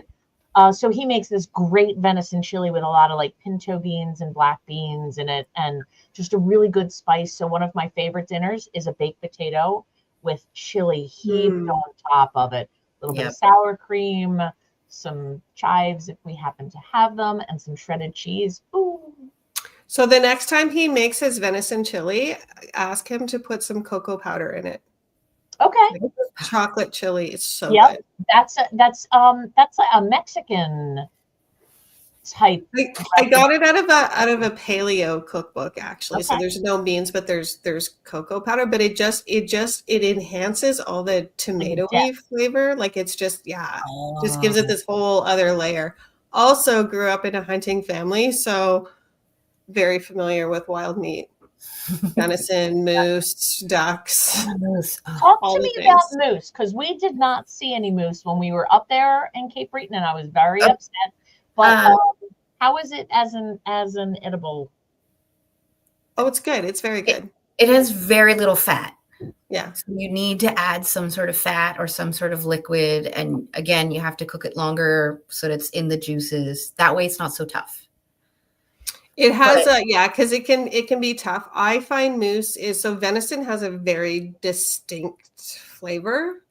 I find moose it still has a bit of a gamey flavor, but it's not as strong as venison. So you could sometimes, if you cook it really slow, and have a lot of juices, you could almost mistake it for like really, really lean beef. Oh, okay. Hold on. Brian here said deer jerky. I forgot about jerky. I love jerky so much. I just don't want to make it myself because it takes forever. Oh. Yeah, we're going to need a processor for that. So if Brian could make that, that would be wonderful. We'll just all send Brian our addresses, and he can just send us some deer jerky. Thanks, Brian. So then, okay, I'm going to challenge us because there's something called the pickle game that I learned in another networking event. And basically the pickle game is, you know how you get on the news and they have those interviews where they ask seemingly weird questions, and as the person with some sort of offer or message, you're trying to figure out a way to make that weird question relate to the thing that you wanted to say on the news. Okay, so here's the weird question. What does deer jerky, we're talking about deer. What does deer jerky have to do with sharing your message or amplifying your message? And Beth, I'll make you go first because you're still here. The longer you put into it, the better it gets.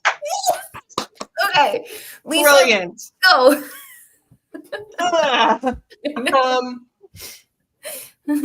Even when it gets tough, you gotta just keep going because there's just some really great stuff at the end of it. There we go. Okay, my turn. Oh, there's so many ways I want to take this.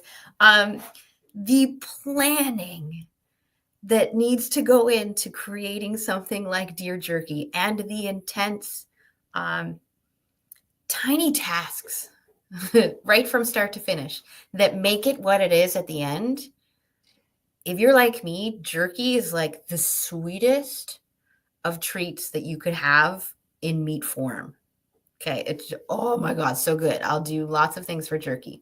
It's the same thing in your business. How are you taking all those little things within your message, within your story, within who you are as a human being, and how are you planning and putting those things together to create this long-term sweetness that people can't resist?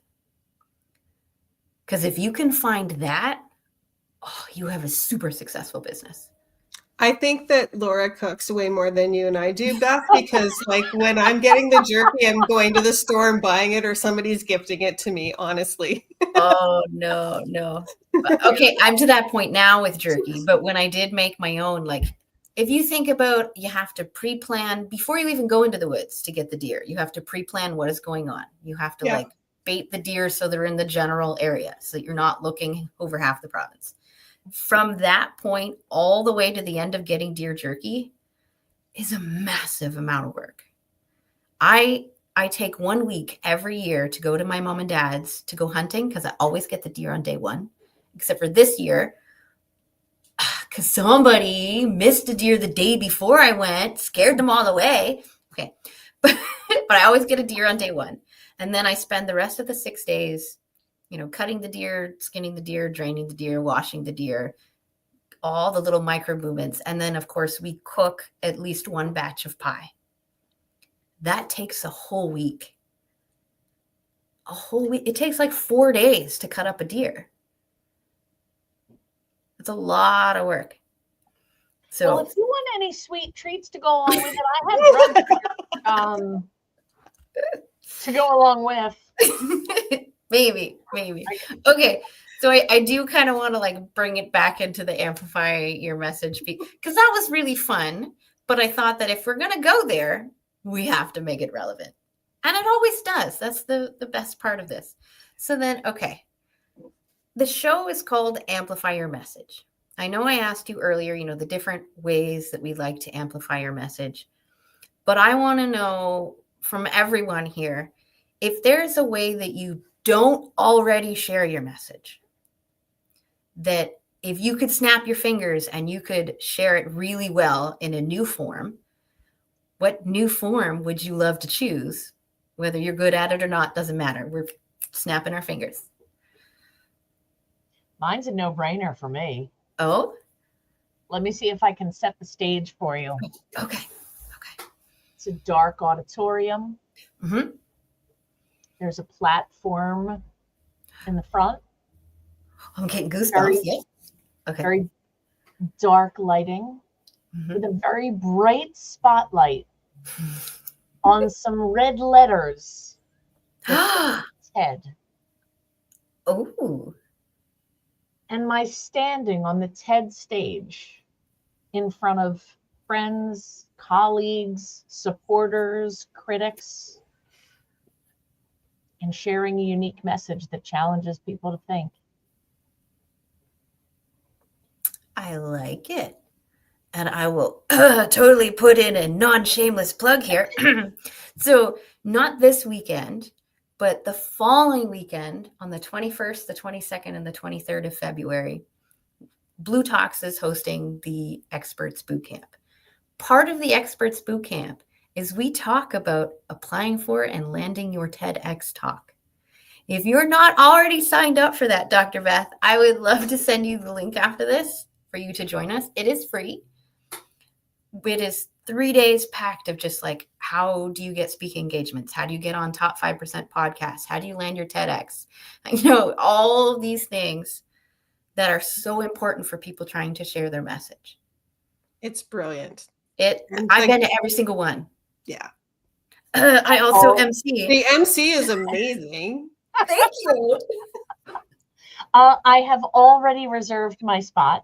Perfect. I am already registered. I am very excited because, like I mentioned before, I'm taking every opportunity I can and every venue to be able to spread the message, whether it's in the written word, whether it's in the spoken word, whether it's on a stage. I'm incredibly excited, and 2025 is going to be my year to land a TED Talk, and that is my goal. And I told you earlier, I achieve my goals. It'll happen. Okay. I don't know how, but it's going to happen. Well, there's one in the east coast of Canada that maybe you want to look at, and then you could tie it in with like a vacation. I'm applying for that one. I haven't finished my application yet. What would that location be? That's actually TEDx Argyle Street. So it's is it Halifax? It's in Halifax. Argyle is like stereotypical downtown Halifax. And I was like, ooh, great name. The theme for it is around the spirit of the blue nose. And if you don't know the story of the blue nose, it is a ship that is a racing schooner. It's on our dime. It's on the Canadian dime. The gist of it is all the crap that they needed to deal with and to rebuild the ship, and like super fast. I think it was a month, 3 months, maybe not very long, to build a brand new boat. And they built a brand new boat, and they went and they won, and just the resilience of the people of the community to get it done. Oh, yeah. This is like the quick and dirty version, but it's all about resilience. I love I'm very excited. So my talk is called The Good Day Cookie. It's called what? The Good Day Cookie. Good day cookie. Yeah. And then I'm not sure if I want to have the second part, which is a mindful treat for emotional agility. Oh my goodness. Yeah. That's so fancy. And it's something my daughter taught me. Oh, I love that. Right? It's so good. So then you want to do a TEDx. Totally doable. Can't wait to see you at the boot camp. Send me a message when you're there and I'll be like, Beth! I might call you up. Who knows? Lisa, if there was a way that you could snap your fingers and share your message that you don't already do, which method would you love to choose? Well, so TEDx. Yeah. 2025 is also the year that I'm going to publish my first solo book. And if I could snap my fingers and make everything really easy, then I would host my own podcast. Ooh. Okay. Why podcast? Because I love this. I love just chatting with people. And I think, like our guest earlier said too, I think that when I'm sharing my ideas and my beliefs and how I help people and how I help transform entrepreneurs, is the energy starts to come through my voice. So I feel like that's the best way to do it. And so I want to do a podcast where it's every 2 weeks, but 1 week is just me. And then the next episode is me and a guest. And so back and forth that way, but it would be all about that you are not your business. And it would be about finding that harmony. And it would be about building that business that works for you, not consumes you. Ooh. Yeah, the phrase, my business is my baby. I want to get angry, but anger is not my normal state. It's like go into sadness. No, okay, let's go into communication. So when people say my business is my baby, it drives me crazy. Your baby's ugly. Because I like to think of it as an expression of who you are, so that it has that little bit of separation. I like to think of it like a piece of art. A piece of art is an expression of who you are. And if somebody doesn't like it, it doesn't mean they don't like you. It just means that they don't like this expression of how you've decided to share. And my whole thing is helping owners create businesses that are sellable. Yes. Because at the end, like my mom and dad, we family business. That's so beautiful. I love it. I'm sorry, but when you said piece of art, I'm like that was mine. When my mom and dad sold their businesses, they, after 25 plus years in business, they looked at each other and said, well, at least we don't owe anybody anything. And I'm like, man, oh man, your years of blood, sweat, and tears need to give you a return on your investment. So I'm really passionate about helping owners build something that's going to give them that return later on, but also give them a return now, help them find that freedom that they were looking for when they started that business. Yep. Just plain and simple. Yep. Yeah.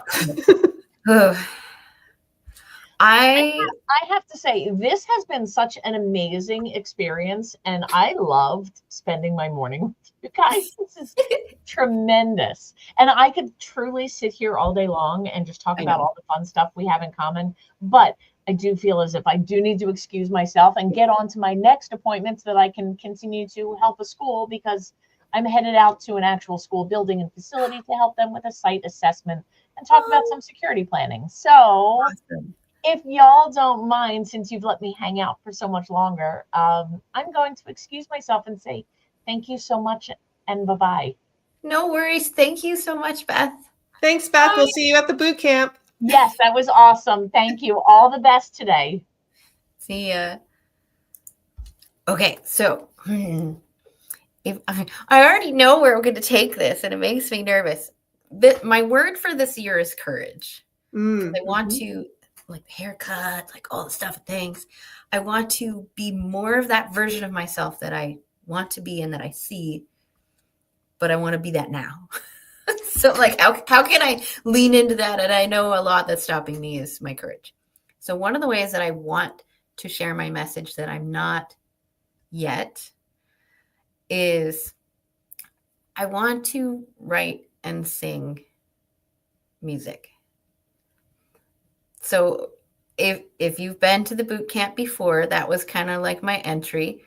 When I was coaching versus being MC, we would have to introduce ourselves, right? Day 1, 2 minutes or less. Day 2, a minute and a half or less. Day 3, 60 seconds or less. So 2 boot camps. Well, not 2 boot camps ago. The last 2 boot camps where I was a coach, I decided that my last day, the 60 seconds, would be me rewriting lyrics to a song that already exists because it's so much easier to do that. And then singing that as my intro. I want to do more things like that. Yeah. Because I love power vocals. I love to sing. I used to write music and poems all the time as a kid. I need to get back into it. Are there open mics near you? I don't know. I moved just over a year ago, and I'm not really familiar with the town yet. I'm working on it. I did do karaoke for the first time like 3 years ago. Oh, that's fun. My son-in-law does, my son-in-law, my daughter's boyfriend, he's my son-in-law. He does open mic, but his brother is a recording artist.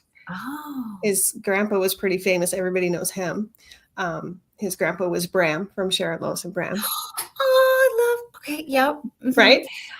So yeah, he does open mic, and he writes a lot of his own music and stuff like that. And it was funny because he would never really do things publicly. And he came to our family reunion for the first time in like 2023. And all of a sudden I'm like, I don't recognize that voice because I have a very musical family. Not me, but the rest of my family. Yeah. They all play guitar and they sing and stuff like that. I'm like, I don't recognize that voice. And I turned around and it was my son-in-law, and he was like singing, and I'm like, in front of people, this is amazing.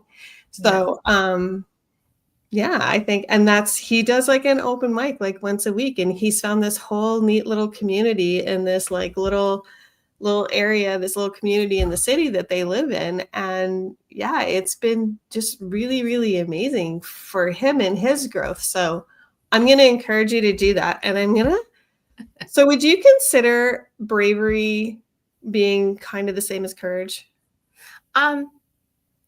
Close, but not quite. Because I found this quote the other day on Instagram, and it says, "No one ever tells you that bravery feels like fear." Yes. Right? So that's because you can't have bravery or courage without fear. Exactly. It does not exist. It's just not possible. Otherwise, it wouldn't be brave. It wouldn't be courageous. And then I think one of the things, a friend of mine, it was kind of just this shift years ago where, you're thinking about doing something and it's always like, well, what's the worst that could happen? Oh. But what if you turn that around to what's the best that could happen? I know, but that's the part that scares me. Because I know that I have high potential. I've always been a high performer, but then recent years, basically since my accident in 2011, a little bit most of my life, I've dealt with mental health issues off and on. Depression, anxiety, PTSD, more than once. And so it's kind of like, well, what can I do today? Like, do I have the spoons for those people who talk spoons? Do I have the mental capacity? Because there have been days where my only goal was to get out of bed, brush my hair. And that's all I could do that day. And then there are other days where I can go to the gym and I could do a full squat. And I can play games with my husband that I couldn't before because it would be so anxiety inducing that I couldn't do it. And I laugh a little because when we would play World of Warcraft, it's a massive multiplayer online game, an MMO. I played a character who was mostly DPS, damage per second. I would just like hit things with my boomkin. They asked me to be a healer once, and I had nightmares that night of it going off on my screen, but the leg said that it didn't, and then the main people would die. And so I would have these horrible anxiety-ridden nightmares, and I couldn't sleep because of the one day of me trying to heal. This board game, it's all about burning everything down, and you don't want it to burn down. And so in my mind, it's just constant panic of, oh my God, I can't let it burn. Oh my God, I'm losing everything. And it's just all the trauma of everything comes back when I would play this board game. And so I couldn't. I was like, I do not have the mental capacity. I do not have the spoons. The amount of work that I have done on myself in the last, not quite a year. End of April was when I had huge shifts because I couldn't walk. I've done so much work on my nervous system, work on me as a human being, work on my personal growth, that I finally feel like most of the version of me that I haven't seen in probably decades. I don't think any of my adult friends know anywhere close to this version of me. And it's like, yes. Because I've been searching for her for years. But no. It's like, no, I'm this badass extroversion now. Growing into it. Great. Then what's the fear of? Oh, yes. Sorry. The fear is that people will like it, that people will want me, and that, yep, this is the truth. Okay. That the depression will come back, the anxiety will come back, the PTSD will come back, and then I will crash to where I was before. And that I couldn't perform. Like, if I get those opportunities and I make a promise to people, and then to not be able to fulfill that promise eats away at me. That's what I'm afraid of. What if it wasn't about anybody else? What if it was just about you?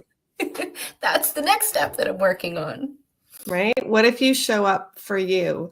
And what if you, because you already know the warning, the triggers, the things that are coming up where it's like, I'm going to start to head down this road. I just spent an extra hour on the couch under the blanket. Now I'm talking about myself, but I just spent an extra hour under the blanket on my couch because I was scared to respond to an email. But what if I'm just going to show up for myself, and I don't have the capacity to do this in this moment, but I can do this. Yeah. And what if it was just about you? Because it goes back to that relationship thing that she talked about relationships being expendable. The people that love you are going to love you no matter what. I have a lot of trauma around that, actually. I've had best friends leave. I had all my girlfriends in grade 9 say that they didn't want to be my friend anymore. Like, lots of trauma around people that I thought were my friend or that did love me. Have something bad happen. Like, I have an ex-best friend who sexually harassed me. Like, there's a lot of things where I'm like, I want to trust people. I want to do these things. But then I spent so many years trying to protect myself at the same time from these people that, like, I've been tearing down all these stories and going, what is at the root of this? And so, like, even in my business, I talk about courageous connection and I talk about emotional dips. Because emotions behind the stories is what is important. I have these stories, yes, but what are those emotions behind it? It was rejection, disconnection.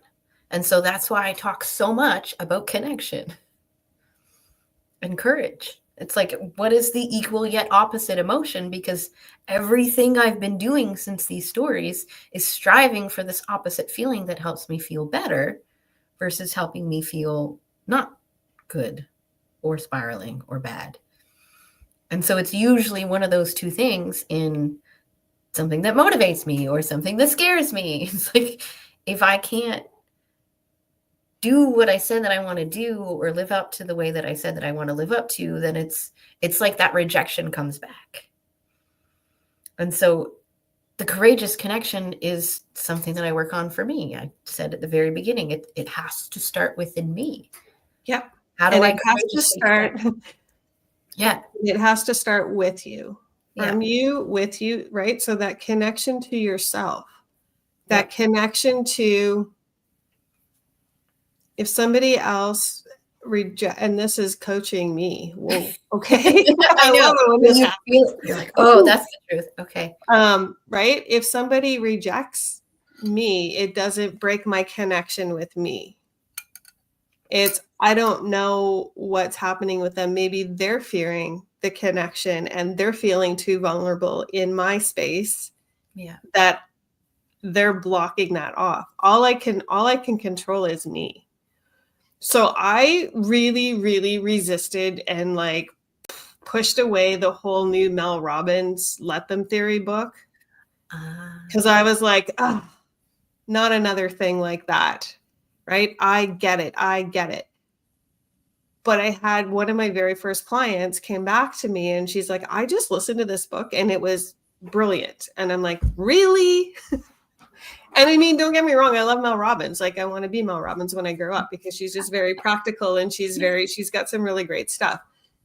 So I'm like, I need to give this book a shot. And the thing, it helped me so much with that rejection piece and that fear of rejection, because I don't put myself out there because I'm like, oh, what if they think I'm too much? What if they don't like what I have to say? What if? Yep. And the whole thing is, the let them theory, right? Let them reject me, let them judge me, let them whatever. But I'm like, that's cool, but it still feels really icky. Yep.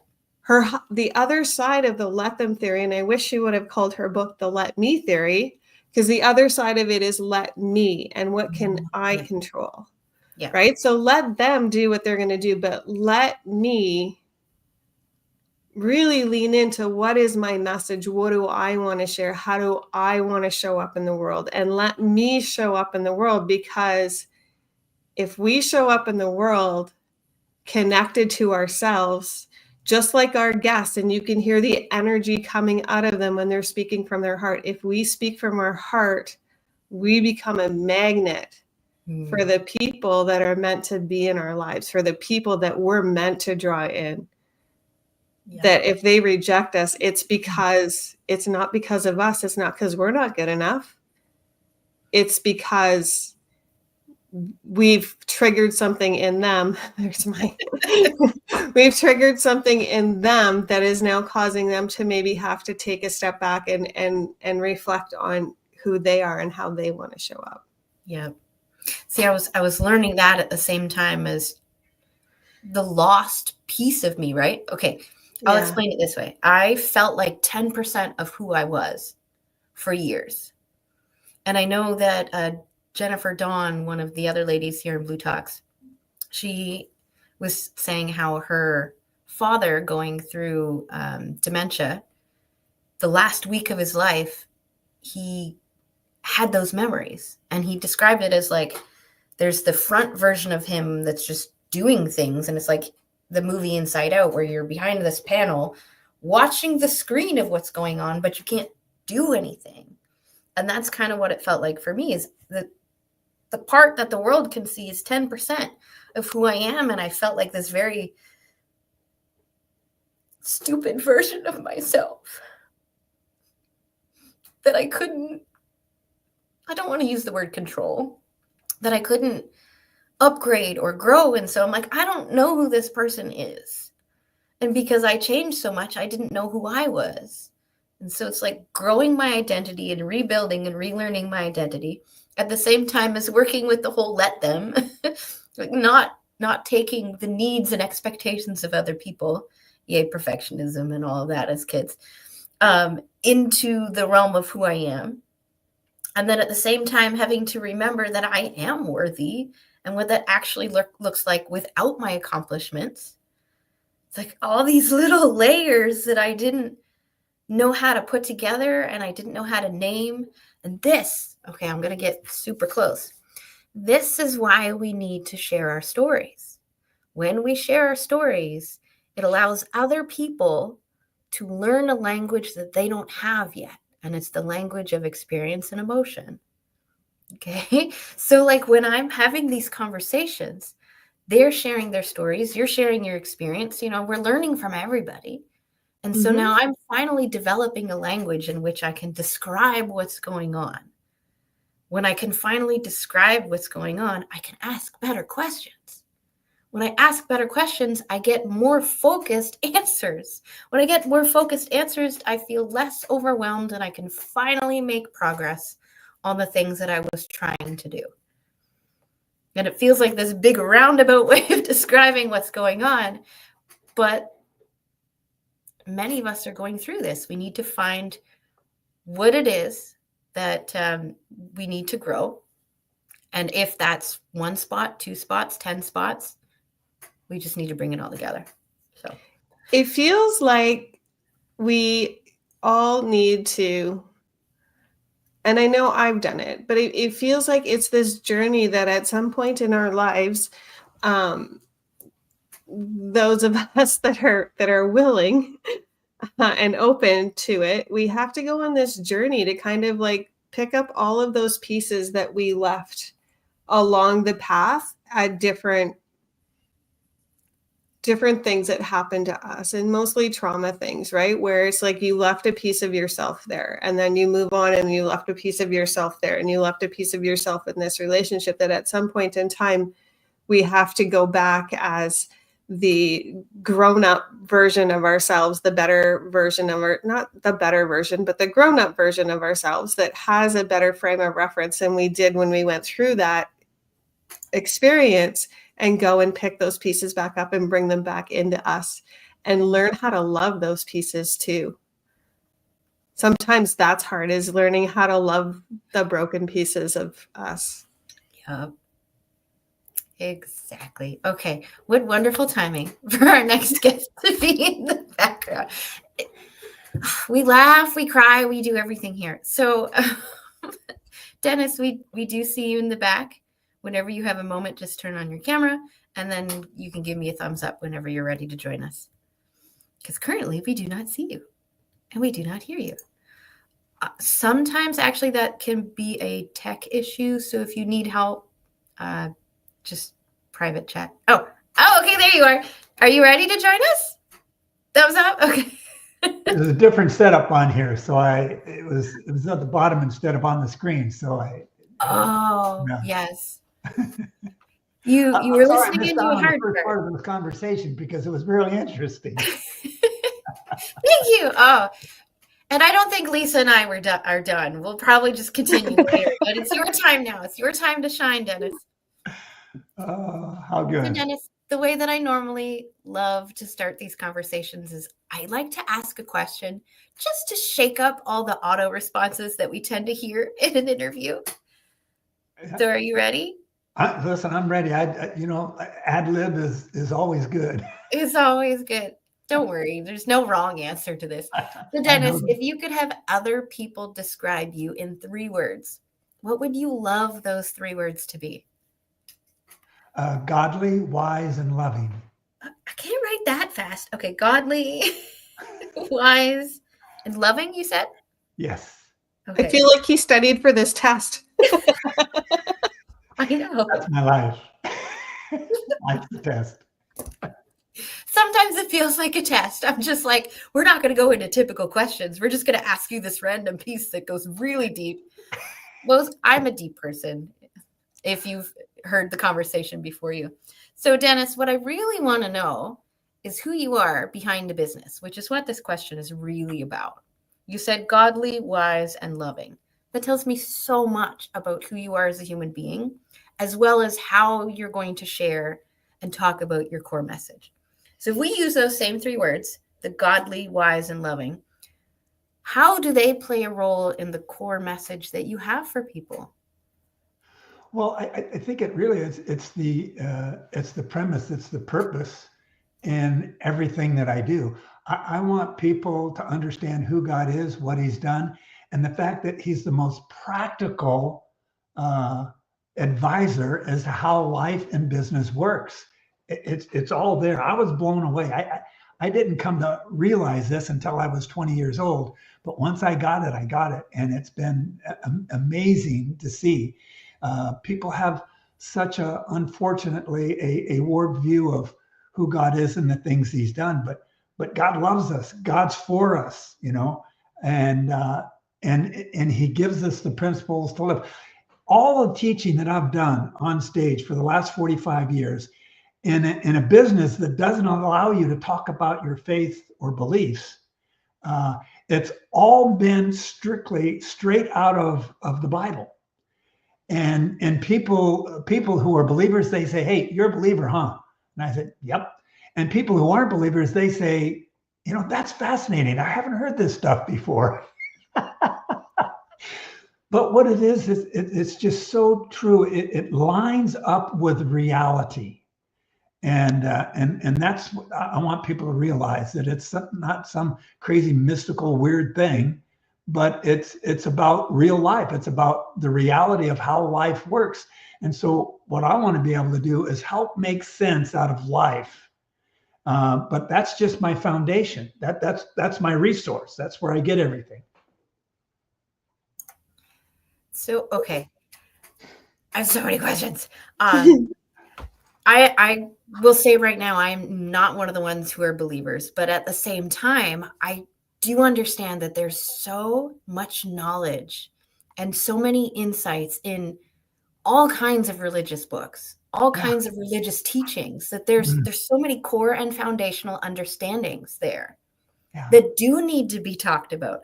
So what was it that drove you specifically to this teaching and understanding with God in your life versus some other sort of career path? Well, I mean, let me just say that I ended up graduating. I came to this understanding when I was 20. Started a Christian college when I was 22, and when I graduated, every single one of my personal intimate friends, and these are about 8 people that we were so close. For 23 years after we graduated, every year we got together to catch up on each other's lives.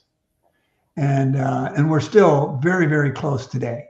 And the interesting thing is every single one of those friends either became a pastor or married one. Or married one. I was the only one in the group who didn't go into a quote unquote ministry type of environment,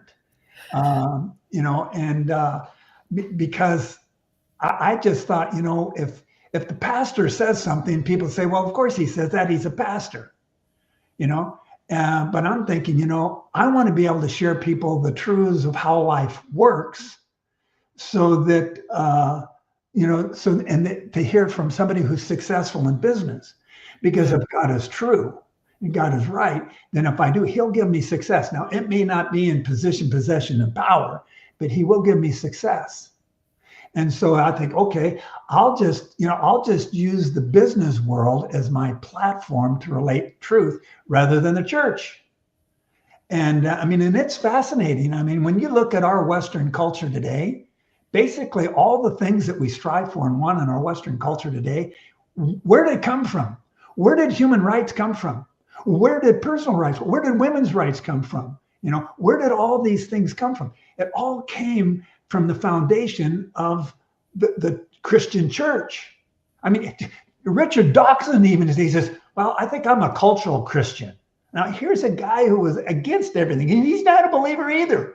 But he's saying, you know something? The only societies that seem to thrive and have a civility to them are ones that are built and based on Christian principles. That's where our Western culture comes from. And so, but people are blind to that. And it's understandable. I mean, when we see what goes on in our crazy world, we got to come up with answers for those things, but there are answers. And that's the beauty of it. And so this has been, I mean, I haven't worked in 45 years because I've been doing what I love. I mean, my work's that, it's kind of that's just what kind of brings in the money. But the real work is helping people to make sense out of life. Mm. Now, we mentioned a lot earlier today on people's own personal definitions of success. So I would love to ask you that. What is your version of success, Denis? What does that look like? Did somebody tell you to ask me that question? No, it just happened to come up in conversation. Well, and people, they have a lot of, there's so many definitions of success. Yeah. Most of them have to do with, accumulation of possessions and position and power and authority and fame and fortune and all that. But the problem with that is that can be taken away overnight. Mm-hmm. And so it's not a real stable, foundation to have. My definition of success is living life according to your values. Ooh. And if I can do that, it doesn't make any difference what I do. It doesn't make any difference what I have, how much I have, or anything else. If I can live life according to my values, then whatever I do, I'm going to be successful at. And a lot of people think success is what they do.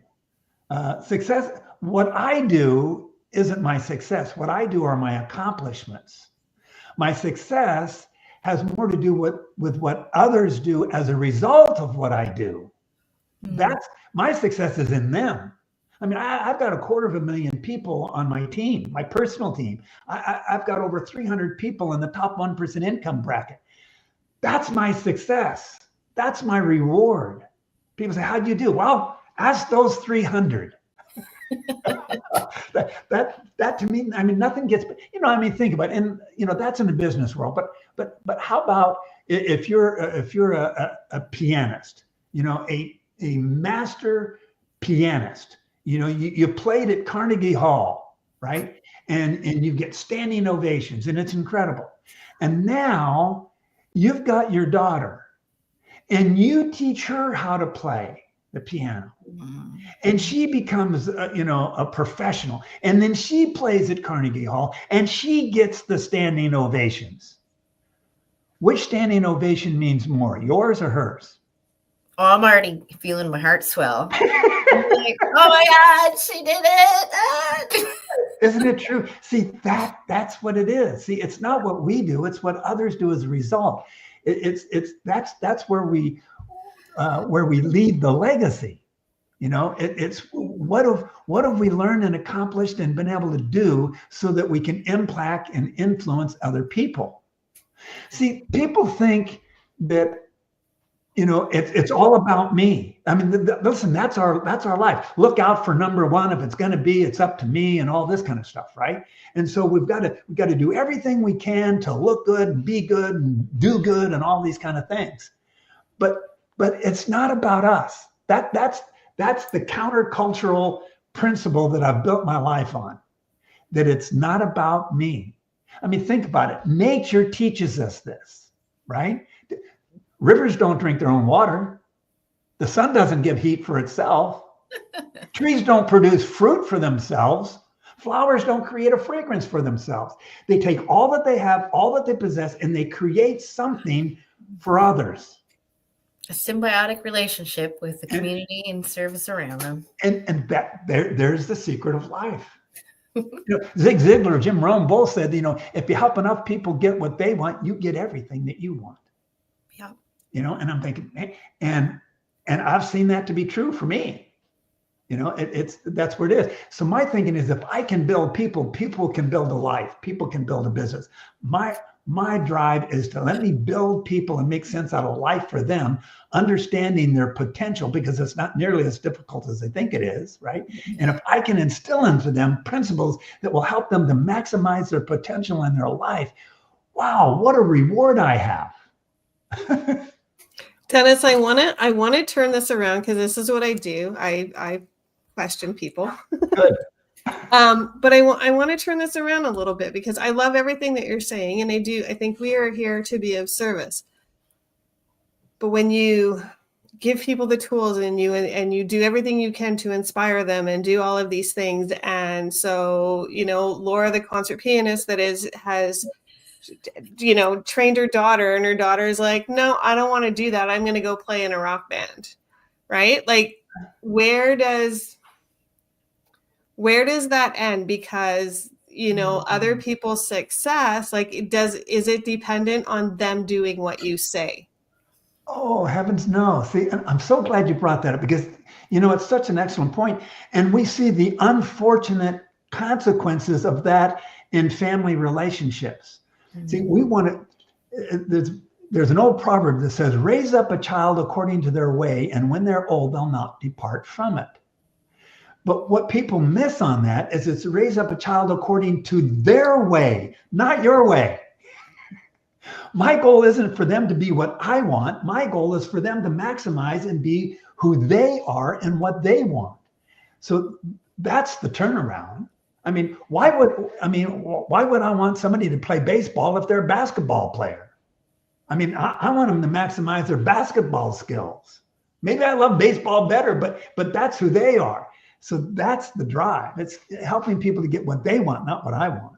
And even in my business, I mean, that's the thing that has made a huge difference for me. When I'm talking to people and mentoring people, I'm just, hey, tell me what you want. What do you want to do? Well, who do you want to be? Where do you want to go? I said, my job here is to encourage you and help you and provide tools that will move you in the direction where you want to go. That's the thing. And then guess what? Everybody's happy. It's so funny you mentioned that. Earlier, I was telling Dr. Beth that my definition of business is a human being helping another human being to be the human being that they want to become. Amen. I was like, you just Absolutely. explained that same thing. And it feels different than the typical sales terminology or offers and transactional energy that other businesses might have had. Yeah. I love that we're progressing this way. Absolutely. Yeah. So that's a great percent. I'm so glad you asked that question. Oh, and I'm with you 100%. And I knew that that was the feeling I was getting from you, but I wanted it to just be super clear for all of our listeners and all of our people watching, because I do believe that we all are so unique. And success, I love that definition of success even, right? If you are living your life according to your values, if we all did that. Oh yeah. And I think that's one of the things that people have a hard time with today. They don't realize how valuable they are as a unique individual. I mean, now think about this. And this is so important in our world today, because we're dealing with a huge identity crisis in our world today. People don't know who am I, what am I here for, where am I going? They don't know. And so, but I mean, think about our uniqueness. We know that we've very unique, right? I mean, we've got 8 billion different fingerprints, right? So we're very unique. That says that we're unique. We have unique eye prints. If you talk to iridologists, every eye has a distinct print. We have a voice print. We see this on, the detective shows, right? They have a recording, say, oh no, that's his voice. We can tell. There's 8 billion voice prints. There's, check this out. I didn't discover this, but a number of years ago, talking to a pediatrician, a cardiologist. And that's it. We all have unique heartbeats. I mean, I'm thinking, this is unbelievable. And this is where I say where nature is a great teacher if we'll listen. So what does that mean? It means everybody sees things different. They feel things different. They express things different. They have different passions, right? And that's just that part. What about then all the things that they've seen and heard and read and experienced? Nobody has seen, read, heard, and experienced the same things that you have.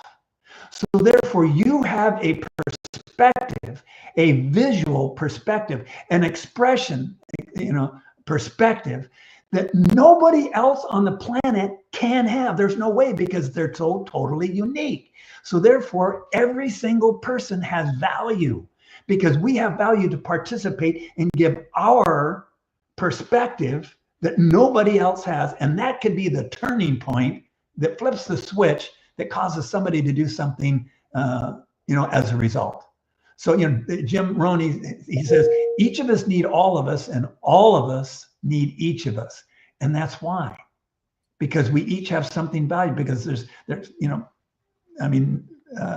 I need a different perspective, just talk to somebody else. Listen, we can learn from, somebody living on Skid Row, right?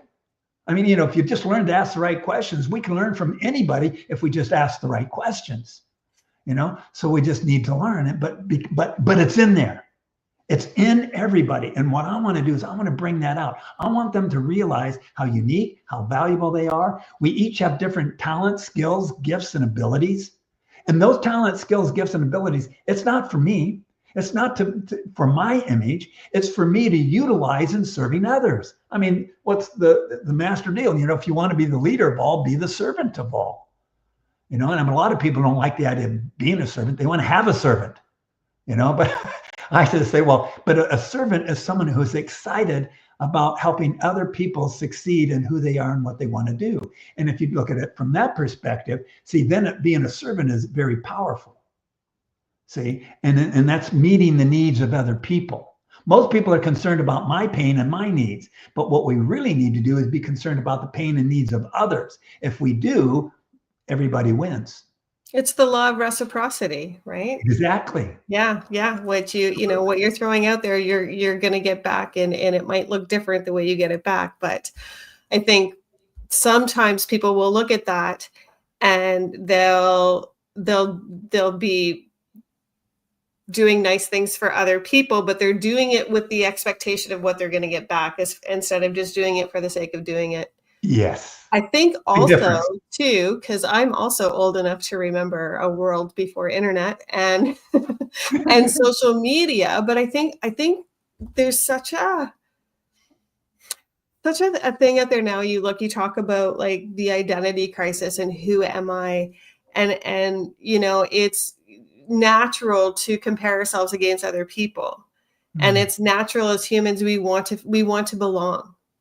Right. And so, if you listen to Brene Brown, there's that difference between fitting in and belonging, but we always start with the fitting in piece. And so when you look at social media, and we talked about this a little while ago, when you look at social media, you're seeing everybody's highlight reel, and you're thinking that that's who I'm supposed to be, and that's what I'm supposed to do. And you're trying to emulate these people that you want to be like, without recognizing all of those things that you just said about how we're all unique. We all have our own gifts and all of that stuff. So what would you say is like that first step in figuring out who you are? Well, first of all, just before we get there, I just want to say that when we compare, it leads to despair. Mm-hmm. And because every time you compare, you put yourself in either an inferior or a superior position. And there's no inferior or superior. There's different. You have your skills. I have my skills. You're good at this. I'm good at that. That's why each of us need all of us. Okay. So I think that's vital. But if we're going to grasp a hold of those things, there's certain things, 5 things that I've discovered that we need. We need to, first of all, we need to stop and ask ourselves, at this time in my life, who do I perceive God to be? Okay, because what a man thinks about God, A.W. Tozer says, what a person thinks about God tells you the greatest things about who they are.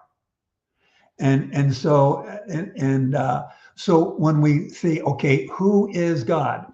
Now, listen, some people, because when you understand whoever we perceive God to be, see, that's what determines our values. See?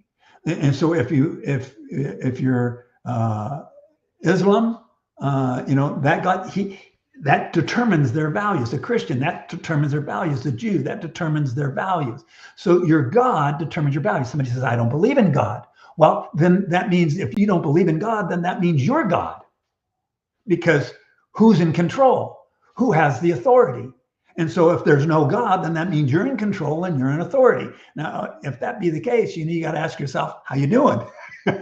How's life working for you? How's that working out for you? But so that's important. So that determines our values. So we need to know, okay, who do I perceive God to be? Then the second thing is, who am I? Am I some protoplasmic blob that happened to evolve itself into highly intelligent form? Or am I a creation of God? See, so I got to ask myself, who am I? See? So who is God? Who am I? What am I here for? What's my purpose? Why do I exist? Okay. And then I've got to figure out, okay, then in other words, so there's a lot of my identity there. And then how do I determine right and wrong? I need to understand my morality. A lot of people, they don't like to have a right and wrong. They don't think there's that. But, I happen to disagree. They say there's no absolute truth. My first question is, are you absolutely sure? So anyway, it's just, those are my little quirks that I have. I just think it's interesting. But then where am I going? Where am I going in my life? Where am I going after my life? If we can answer those questions then will give you the foundation as to how you can live your life and get the most out of it. Who is God? Who am I? My identity. What am I here for? What's right and wrong, and where am I going? If you answer those questions, that's gonna give you good foundation for what you're going to do with your life. I do want to make a comment. You said, I just want to, at this time in my life, who is God to be?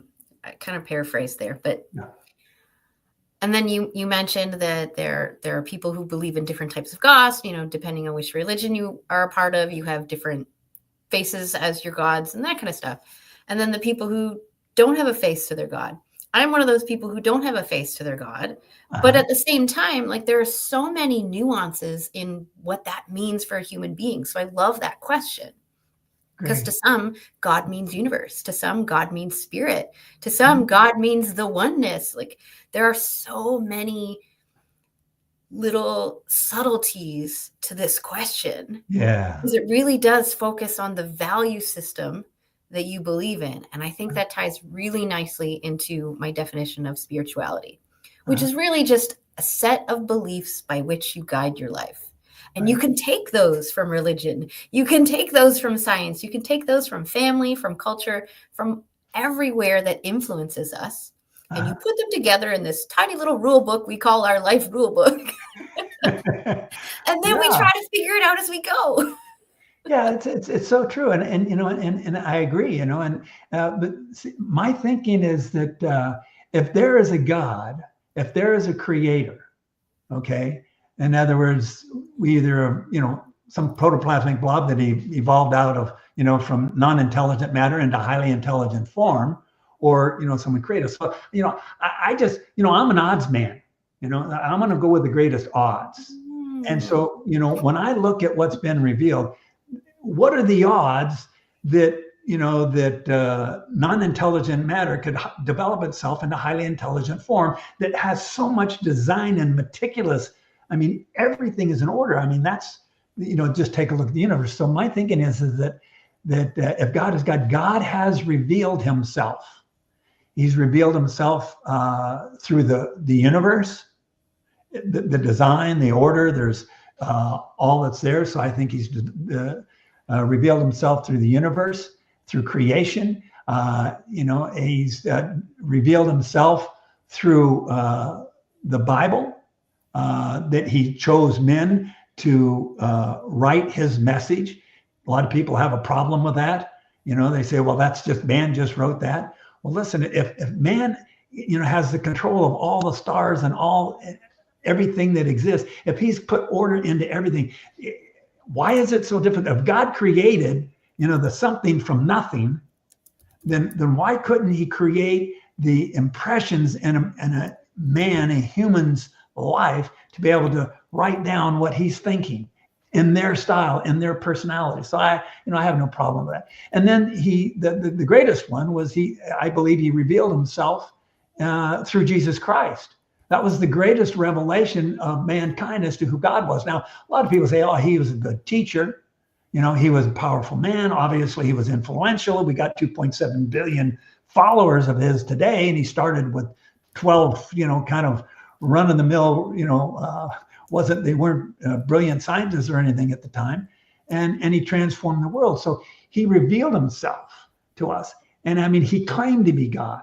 Now, a lot of people say, oh, no, he didn't. Well, listen, the religious leaders of the time, they weren't confused about the matter. That's why they put him on the cross, because it's, who are you, being a man, make yourself out to be God? So there was no confusion. And we have a lot of confusion today, but that's where the world works.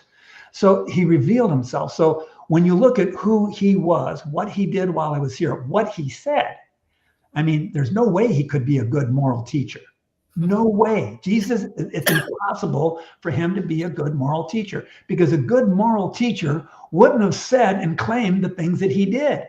I mean, he would have to be a Looney Tune. I mean, if somebody came up to you and said, hey, I'm God, and by the way, you've had some mistakes, I just want you to know, Lord, I forgive your sins. What do you think? You need to bring the white coat, take this guy away, right? But Jesus did that. And the religious leaders of the day, they said, hey, whoa, who are you? A man, thinking only God can forgive sins. Jesus said, what? You're right. And so my thinking is, and C.S. Lewis packaged this brilliantly, I think. He said, he's either a lunatic, okay, or he's a flat out liar, or he is who he said he was. And the thing was, and that's why the resurrection is so important for Christians, because had he not raised from the dead, if he didn't raise himself from the dead, we don't exist. 2.7 billion people have got to find another belief system. But because he rose from the dead, we got to say, okay, and listen, there's, like you said, there's all kinds of religious leaders, and, we can go to all their graves, but there's one grave you can't go to. Jesus, because he's not there. He's still alive. He rose from the dead. And so if he is who he said he was, then I'm going to put my trust and my faith and my belief in the guy who raised from the dead. He said, hey, listen, if I raise from the dead, he says, you believe in me, you'll come with me. And so I'm thinking, man, that's simple. See, Christianity is the only faith that offers salvation as a free gift. Every other faith, belief has some kind of a system that I got to do, I got to be, I got to something. But for us, he just said, no, I paid the debt. The wages of sin is death. It's got to be paid. And he wouldn't be a just God if he didn't pay it. So he had to pay it. So how was he going to pay it? He said, well, then somebody's got to die. And that's where Christ came in. He said, okay, I'll put, all of us should have been on the cross. Jesus said, hey, step aside. I'm going to take your place today. Somebody says, what's so good about Good Friday? And he said, well, if you were going to the cross and somebody said, step aside, I'll take your place, wouldn't you call that a good day?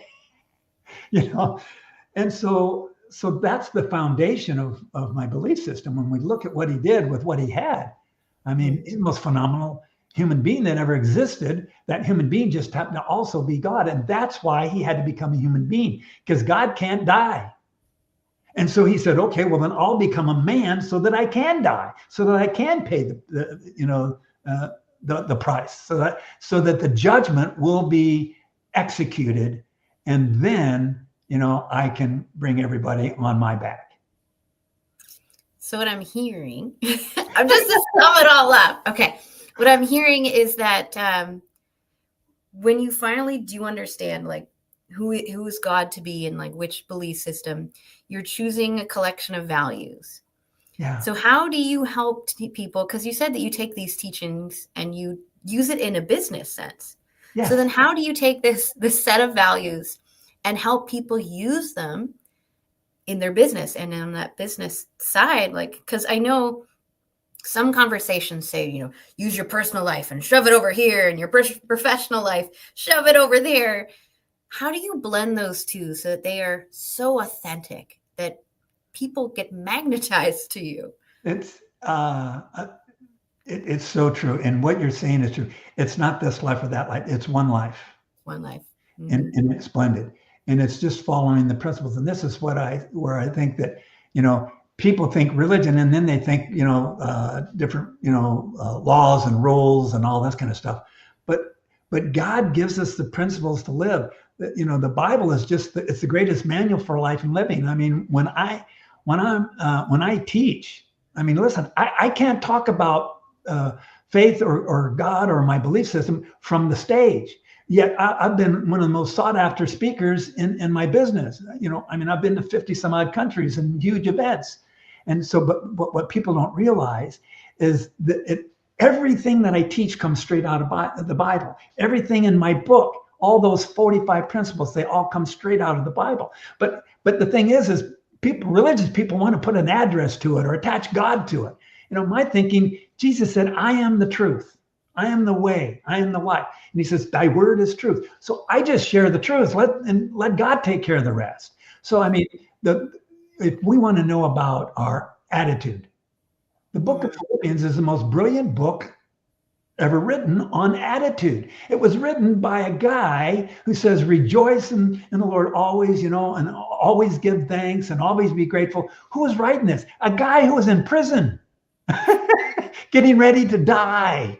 And he's saying, rejoice, right? So the book of Philippians is great. If we want to know about leadership, Nehemiah is the greatest. The first 8 chapters of Nehemiah is the most brilliant book on leadership you can find. I mean, it's brilliant. If we're talking about who we are and how we ought to act, the book of Ephesians, the first 3 chapters tells you who you are, what you possess, and how you ought to act, right? The second 3 chapters says, if this is who you are, then what's he say? He says, act like it. And the last 3 chapters, he says, walk, walk, walk, walk, walk, walk. 6 different sections. He says, this is how you therefore should walk. If this is who you are, if this is what you have, walk like this. Walk in love, walk in truth, walk in purity, walk, walk, walk. And then he says, stand in who you are. Hold your convictions as to who you are and what you possess. Mentorship is a huge thing today. If you want to know how to be a mentor, read 1 Thessalonians. It's a brilliant book on mentorship. So I take all these truths, I spill them out to the non-believing crowds, and they say, this is great stuff. Well, of course it's great stuff. It's truth. And truth doesn't have to have an address. It just has to be expressed. And then, see, people think, so many Christians, and listen, I love evangelists, and I think it's, we all have our part, but everybody thinks, I've got to convert this person. Listen, Billy Graham never converted anybody. He presented the gospel. The Spirit of God did the conversion. We tell the truth. He brings the results, and I'm good with that. My idea is I'm going to present the truth. Do whatever you want with it. See, that takes the pressure off of me. That eliminates my expectations, but I get to do what I love. I get to share things that's worked for me and 250,000 other people on my personal team. So I figured, well, it's worked for me and 250,000 other people, plus the other millions of people around that I aren't personally acquainted with. So I think, man, there's great truth to it. And if it betters their life, wow, what a deal. Yep. I remember earlier you said, I'm trying to remember exactly what it was. There was a phrase talking about how we want the child to live their version of truth. And it just reminds me so much in business, it's the same thing. It's like, what is in it for me as the audience versus what is in it for you as the business owner? And then even in relationships, it's like, can we love people and care for people the way that they love to be loved and cared for? Well, right? there's the golden rule, right? Yeah. Do unto others as you would have them do unto you. I mean, see, it all makes sense, doesn't it? Well, that one is slightly different because that one is, if I love to be hugged, I'm going to go around hugging people. But if Lisa doesn't like to be hugged, but I love to be hugged, she'll just freak out if I try to hug her. But then it's learning to get to know Lisa and what she loves. And it's like, this is what I love. And if it contradicts what she loves, then I know better now to not hug Lisa. Well, and that's really true. And again, this is a part of this principle of opposites that exists, throughout, scripture and culture and such. The idea is, see, all of us want to be able to express ourselves. All of us want to be understood. Yes. And if there's a difference in view, no, you need to understand what I'm trying to tell you. You need to understand my point of view. Well, one of the great principles is seek to understand more than be understood. Yeah. See, because if I can understand, the other person, even if it's a caustic, radical different point of view, if I can understand, where they're coming from, how they came to believe what they believe, what evidences they have of that, guess what that's going to do? Number one, it's going to help me to understand why they believe. See, what a person believes isn't that important. Why they believe it, that's what's important. It's not what we believe, but why do they believe what they believe? I knew we did. And that's what I want. If somebody disagrees with me and has a different point of view, I said, well, that's fascinating. Tell me, how did you come to that conclusion? Yeah. I want to know, because look at the insight that will give me to who they are. You see, and it'll better prepare me as to how to respond. But see, we want to be heard more than we, want to hear. Yeah. But God gave us 2 ears, 1 mouth. And just a kind of clue. Okay, within the last couple minutes, because I want to make sure we know where to find you, but I do want to make one comment before that. You had mentioned, okay, brain. There we go. Okay. In business, there's so much about just get people to know us and like us and trust us, and that's when everything will work out. But what you said aligns exactly with my belief, is when we finally understand ourselves, especially as those mess-to-message style entrepreneurs, right? We've been through it. Mm-hmm. If we can finally allow ourselves to be courageous, to look at that old version of us and understand, to know, like, and trust that, now we can come from that place of understanding to be able to serve the audience that we're trying to serve. Because if I know who I am, and I know my talent and skills, see, I don't have to impress anybody. Yeah. God loves me. I love me. The rest of you, I can't help that. Yep. But when I do love me, when I do understand my talents and my uniquenesses, see, that's where confidence comes in. Confidence comes in. You're confident when you can walk into a room and not have to compare yourself to anybody. Yep. I'm confident in who I am and what I have. And that's where those first fundamental is, who am I? What am I here for? How do I live my life out? And where am I going? See, if I know that, I'm good. See, I don't have to impress anybody. Awesome. So we have about 30 seconds, and I want to make sure that we get in this because it's so important. Where do we find you? Well, my website is really the best place, and it's maximizeyou.com. Maximize, Y-O-U, maximizeyou.com. If you want to maximize you go to maximizeyou.com, and you can find everything about me. You can connect with me there. And, there's a free ebook on there on the process of change. Because, we want to change, but we don't know how. So maximizeyou.com, that's the place. Awesome. I do want to take this moment to just say thank you for being here with us. It was a lot of fun to explore different things, and there's many places we could go, but I think we left it very open and inspiring to each other and very accepting. Well, thanks I so much for appreciate having that. me. You guys are a delight. What a great, this has just been a kind of a, a lively, just a wonderful experience. So thank you so much for having me on. Thank you. Thanks, Denis. So the interview is officially over, but we do like to take a couple minutes at the end just to kind of recap. Was there something that stood out to you in our conversation today that you'd love to just highlight? Oh boy, well, you guys actually.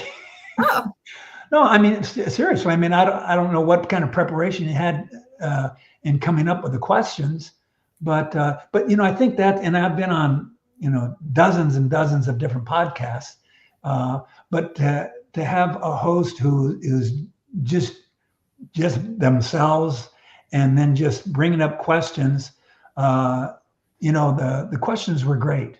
I love the fact that you're responding, to one thing is just with a follow-up question. Lisa, your follow-up, I thought, that was very good. I mean, we need to have that. See, because every case seems just till we look at the other side. So if you don't hear the other side, then you don't know. Exactly. No, I do not prepare for any questions. I mean, I have my opener question, but that's really just so that we get a genuine conversation. I told Lisa while we were preparing, I was like, just think that you, me, and our guest are sitting on a couch somewhere getting to know each other. It felt like that. It did. That's all I want. Because then we get to know Denis. Yeah. Oh, I'm so glad. Wow, great. Well, so what's the process? When will your show be presented, and how? And I mean, I've got my social media is probably the primary means for me to be able to promote you guys. Yeah. So we are constantly live for everybody's interview for about 4.5 hours today and every day this week. Oh my! But you will be getting an email with a link. Taking this interview out of the main huge live, because you don't want all of it to share with everybody all the time. You want to be able to share that link, sure, but then you also want your own video. So you'll get information on that a little later. Okay, great. Yeah. Great. Well, again, thanks so much. It's been great, and when you talk to Corey, and I'll thank him again just for connecting us, and what a great connection this is. It's been great. Sure. Thank you. See you later, Denis. Okay, take care now. Hello, Lisa. Okay, I'm just double checking. Oh, Brian. Okay, he was here earlier, and I have to send him a little message wherever my stuff went. That's always the way. It's like, why can't I find things when I need things? You're right. Yeah. Yeah. It would just be too easy that way. I know. I've sent Brian oh, there he is. Okay. Ready for you. Cool. And then my daughter just got home. So, Lisa, if you are feeling brave, I would love to take a couple minutes and then come back. Okay, but I'm going to give you a little bit of homework if you're okay with it. Okay. So if you're okay with it, I'd love for you to just share with the audience. Don't leave them quiet. That's not very nice.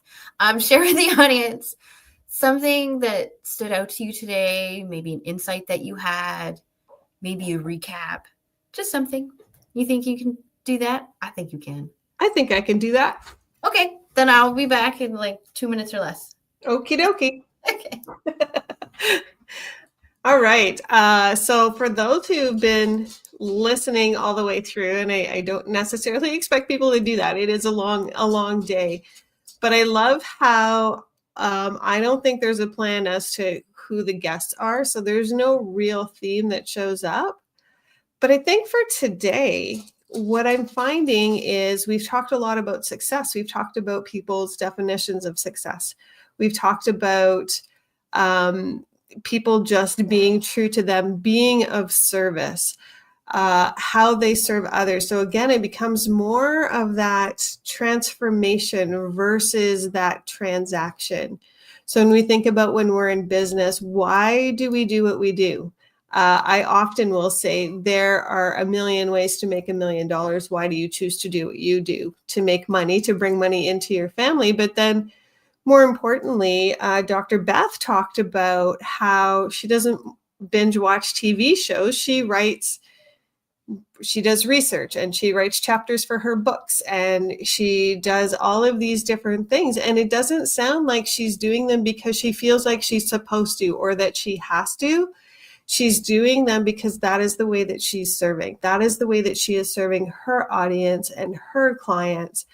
And, we heard it from Coach first thing this morning where he talked about it's not about, success and next leveling isn't his definition. It's each person's definition of what it means to level up. So welcome back, Laura.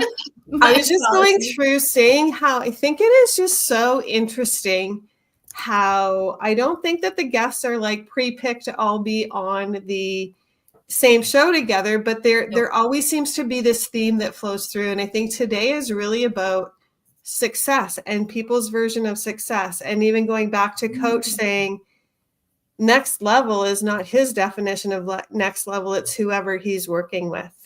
Nice. So our next guest is behind the scenes. Brian, just give me a thumbs up if you're ready. Awesome. I just needed to take a break because my daughter came home. I was like, I'm recording.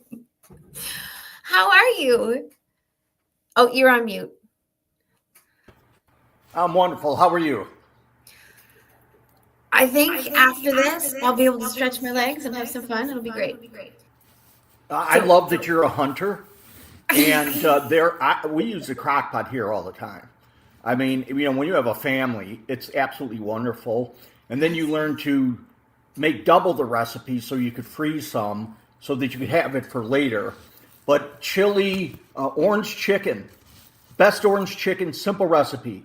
You get 4 chicken breasts, you cook them in a crock pot till they're done, just the chicken breast. You take them out, you shred them, put it back in, you put a jar of marmalade, orange marmalade in there, and then you put a cup or 2, depending how you like it, of Sweet Baby Ray's, and it is orange chicken like you got it from a Chinese place. It is absolutely the easiest thing. Orange marmalade and Sweet Baby Ray's.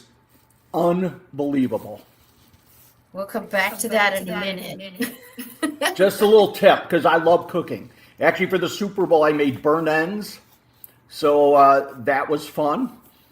Took a big old 6-pound chuck roast and slow cooked it for about 4 hours, and then cubed it, and a little bit of brown sugar, a little bit of Worcestershire, a little bit of honey, and a little bit of barbecue sauce. Put it back in there. Oh, I know. Okay. Same thing with the venison. I'm a hunter, believe it or not, and I don't go hunting just for shits and giggles. I go hunting because I like the challenge. It gives me time to spend with my kids, and we eat the meat. Yeah. Okay, so Brian, here's how I usually. I'm gonna mute you because I can hear me. Okay, so how I usually start an interview is I like to ask my world famous question now. If you could have other people describe you in 3 words, only 3, what would you love those 3 words to be? Inspirational, sarcastic, That's a good one. and genuine, or authentic. Authentic. A lot of people say I march to the tune of a different drummer. Different drummer. You don't want to be your own drummer? No, I don't do what the crowd does. I do play because I do play my own drum, not what everybody else is playing. So then I'm going to take those words, inspirational, sarcastic, which was my favorite, and genuine/authentic. And can you tell us how they play a role in the core message that you have for people? Well, I think if you want anybody to believe your core message, you've got to be authentic. They've got to believe you. They got to feel you. They've got to sense that you're being real with them and speaking from your heart, not just delivering a message that you got from AI and you're reading to them. That's a big conversation. It is. But I mean, we're in a world now where everybody's an expert because of AI. But guess what? I talk from 40 years of experience, not from AI.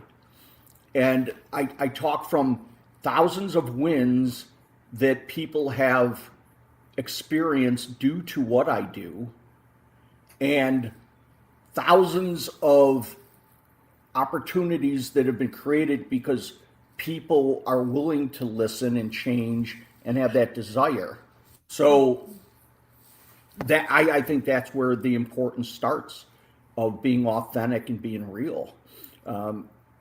That's what gets people, that builds the trust for people then to, and I think sarcasm, they're expecting, I'm a fun guy. That's where sarcasm comes into play. You know what? If I'm here to just get you to do something, I'm not wasting my time being funny or sarcastic. But you have to know where to put it in. Yeah, I cross those borders, but that's part of my authenticity. Lauren, you've seen probably some of that or whatnot. I know Heidi has. But Lisa, you probably haven't seen much of it, if any. But and I think that sometimes that sarcasm and fun breaks down borders.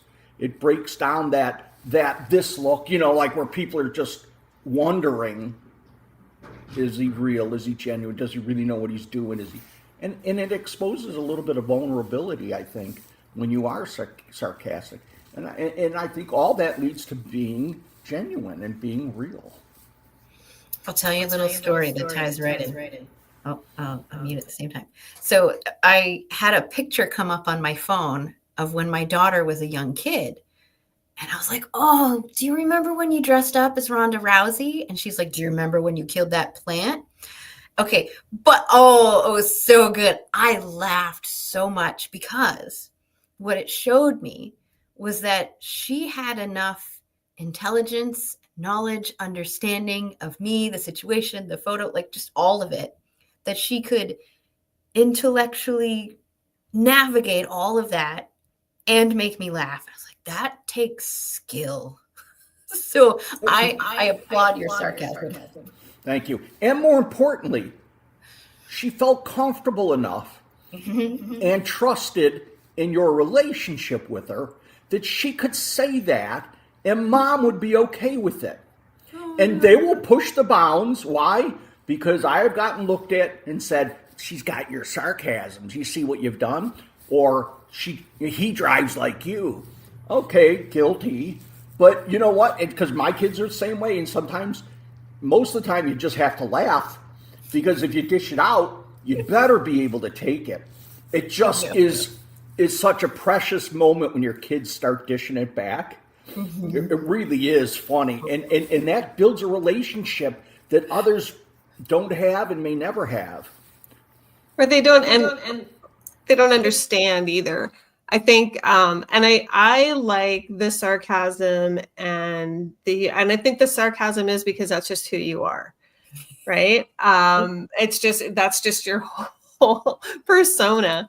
But I think when you use that sarcasm and you use that humor, it's a little bit like a shock factor, but a shock factor in a safer way than some other people might use the shock factors.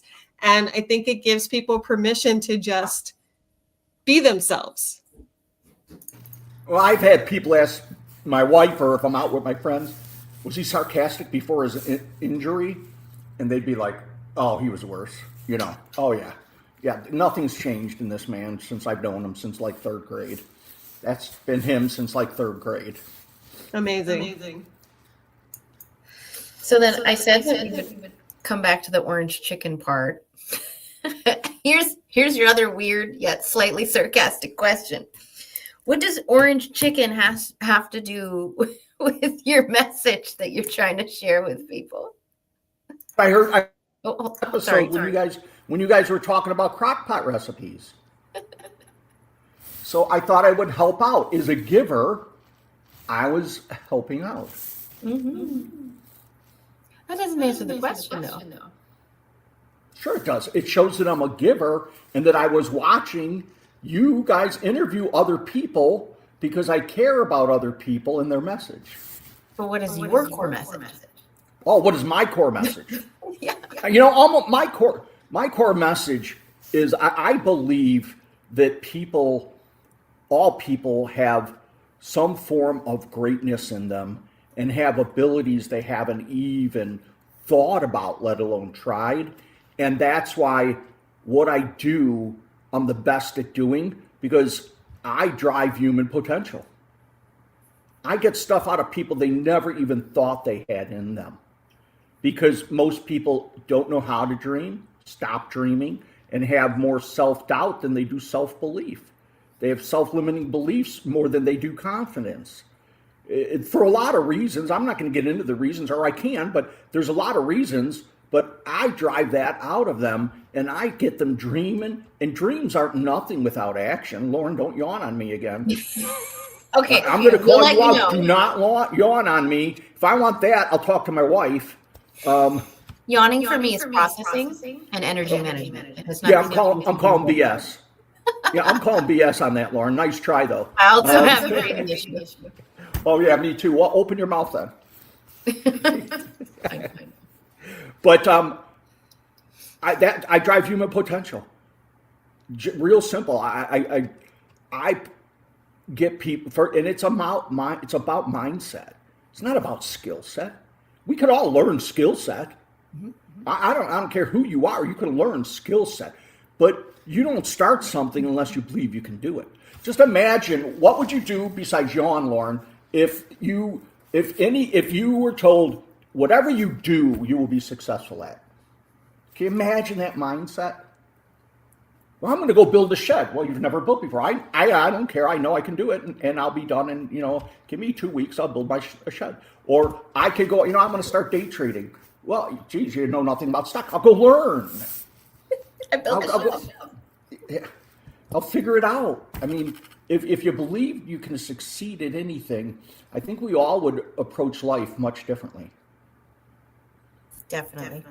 I think my computer is falling over. That's fine. Right. So, Brian, what happens when people don't believe that? When people don't, that's for other people, that's not for me.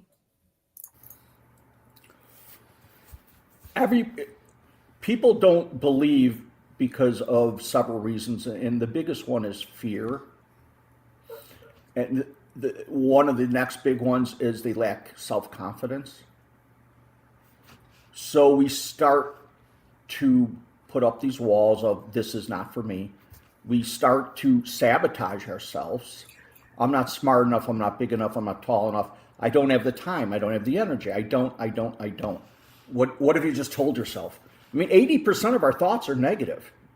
And we repeat them 90% of the time. No wonder people don't.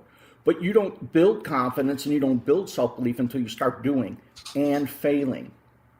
And we have to change. I changed the perception of what failure is. Failure it isn't like quitting. Failure is an opportunity to learn. And I haven't failed in years because I believe either sometimes you win or sometimes you learn. And sometimes you yawn. I mean, all three of them happen. Which is just part of life. I'll do my breathing exercises. In the nose, out the mouth. No, open your mouth. You know what? You have to reframe what people's belief of losing is. You fail your way to success. So what about people that have a failure, lots of people will have a fear of failure, but lots of people also have a fear of success. And if you listen to Laura and I talking earlier in between, I think that Laura has a fear of success. Agree with you. You know why? Because when she was talking about hunting, she started out with, I come from a poor family. And that could be. And I don't doubt she does. And so her mental history, success is so far away that she's afraid she doesn't know how to get there. And if she gets there, then what? Well, none of us know then what. You might get halfway there and get hit by a train. I don't, but what you do have to realize is this is where looking back on past successes helps, and realize that you've been successful. I mean, here she is, with bLU Talks, interviewing amazing people, working with amazing people. She has become she has risen herself up to do things I guarantee she didn't think she'd be doing a year ago, 5 years ago. Right, Lauren? Oh, it's Laura, by the way. Laura. Why do I keep calling you Lauren? Okay, so I need glasses. Okay, I'll forgive your yawning. Laura, which I knew. Yeah. Laura, what do you feel you're in a place you never thought you'd be in? Oh, every day. Okay.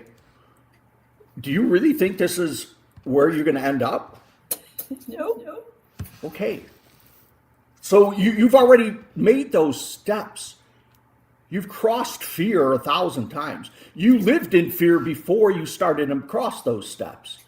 So the fear of success is the fear of the unknown. But you've already crossed the unknown. And you have to give yourself credit for that.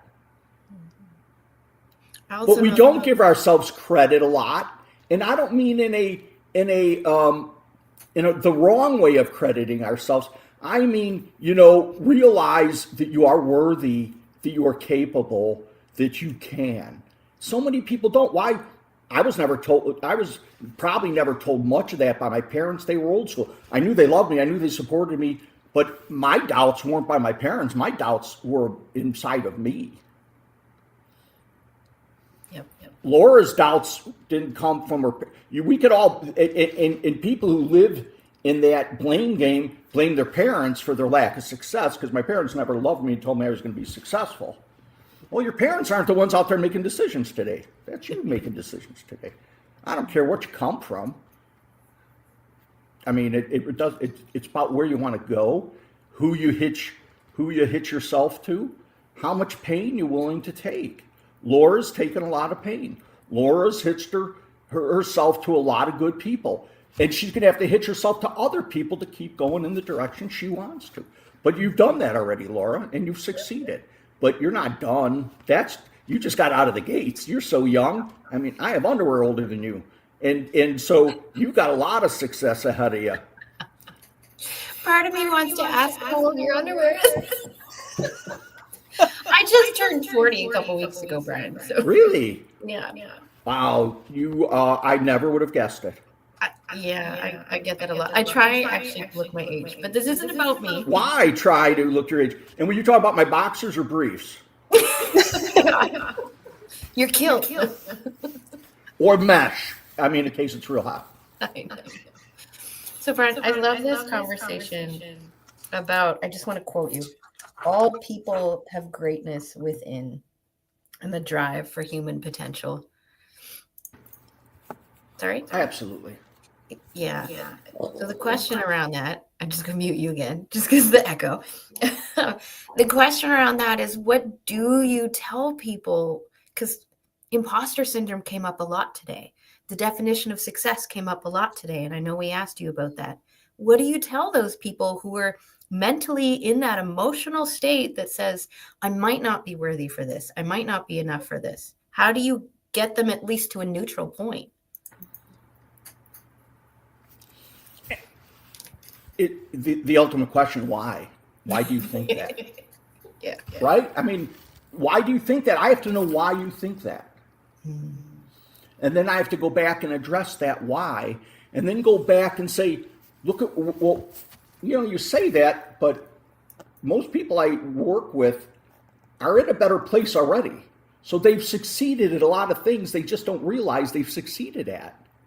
And then point out all the things you've succeeded at and realize that you did that without even trying, like without even intention. Can you imagine if you put intention and consistency and somebody who believes in you on that train that you're riding? Now you got a bullet train, not one of our slow choo-choos here. I mean, so it's not a simple thing, but it's really just sitting and talking and letting them absorb your positive energy and trying to help them. So the power of positive self-talk comes into this, because I sit with people and I listen to them while asking the whys and questions, and I will pick out numerous statements where they're they're putting themselves down, they're creating they say self-limiting things about themselves, and I help them first stop that, first recognize it, and two, you got to get that out of the way you talk, because your words become your actions become your deeds become your destiny, and that will stop you. So you've got to eliminate negative self-talk. We got to find out the whys. We got to address the whys. Setting goals is always a great one to help show them there's a roadmap, because a lot of people, whether they have imposter syndrome or just massive doubt and massive fear, massive self-limiting beliefs, they need a roadmap. They just want to be told what to do. Yeah. That's what goals do. And then you kind of set micro goals. Some people need small steps. Some people need bigger steps. You learn that through spending time with somebody. What kind of steps are they capable of? Ooh, I want to tie that into a conversation earlier about spoons. It's like, do I only have one spoon? Because that means baby steps. If I have 5 spoons, I might be able to take a step that cost me 3, but then I'm back to baby steps again after that. And if you learn from that, it's not failure. It's a lesson. Mm-hmm. And you're gonna fall back. You're gonna fork yourself, staying in the spoon theme. And if you learn from it, instead of it beating yourself up, then that's a lesson that you will not fall again from. You fall to success. Failing is our biggest way of learning. I coach athletics for 22 years, from high school on down. When you win, you celebrate. There's no learning in winning. There's congratulations, because we might have learned how to be very disciplined at certain tasks. When you lose, you break everything down and figure out why you lost, and you learn from it. You learn you fall and fail your way to success. Ask anybody who's successful. I love that quote. You fail to success. Wait, fall. You said fall or fail. Either way. Either way, you fall or fail your way to success. It's just keep it in perspective. We all take a step backwards or two. We trip on spoons. We trip on a lot of things. I tend to trip on stairs. Not me. You just get right up them, I know. I think if you're not falling or tripping over your spoons or, bringing forks in there, I don't think you're trying hard enough, right? You're not outside of that comfort zone. You're not growing. Absolutely. And that's in a lot of our lives. That's in a lot of things. Relationships. If you guys, anybody who's never fought, their first 3 years of a relationship, I guarantee it's probably not a strong relationship, because I will not buy the fact that you guys have agreed on everything.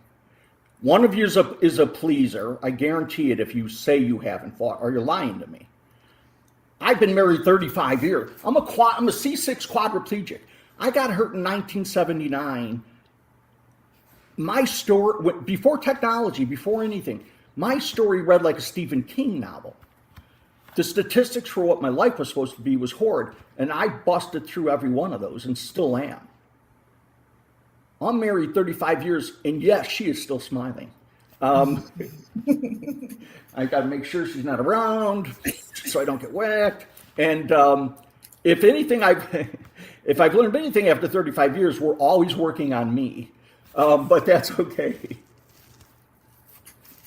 That leads me to this whole idea of expectations. So I talk about it a lot when I do leadership development, because like the stats show 50% of workers don't know what's expected of them. And leaders that go, well, that's crazy. I told them.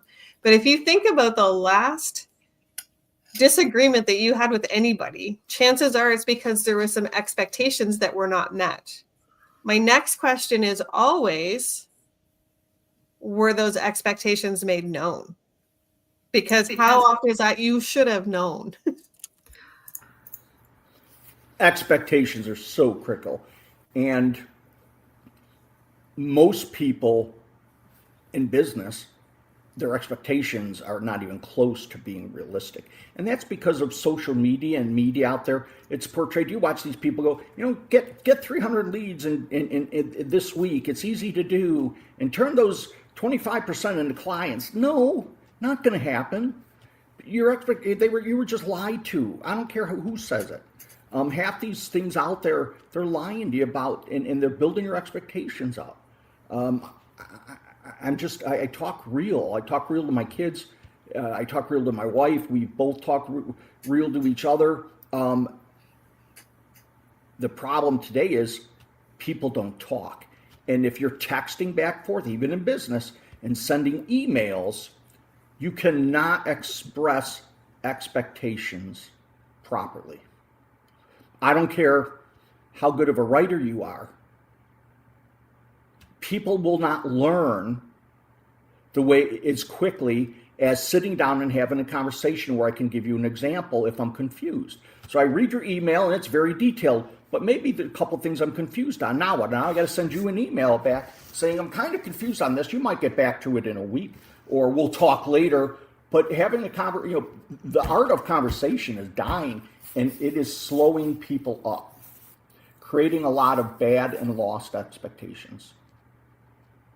I think that's why I like this format so much, of just, I told Lisa, just Lisa, me, and our guests just sitting down, pretend you're on a couch. There's no expectation of, you have to give us all your value, Brian, and give us your top 10 tips for this.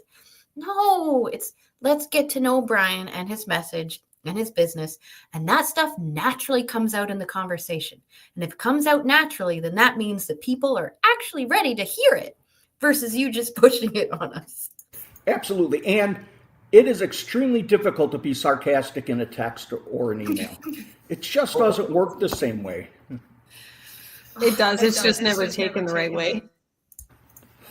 No, when I still sometimes I forget, all of a sudden I realize the cap lock's on and I've typed a bunch and I'm like, I'm not going back and correcting it because it's hard for me to type. I got 10 fingers that don't work.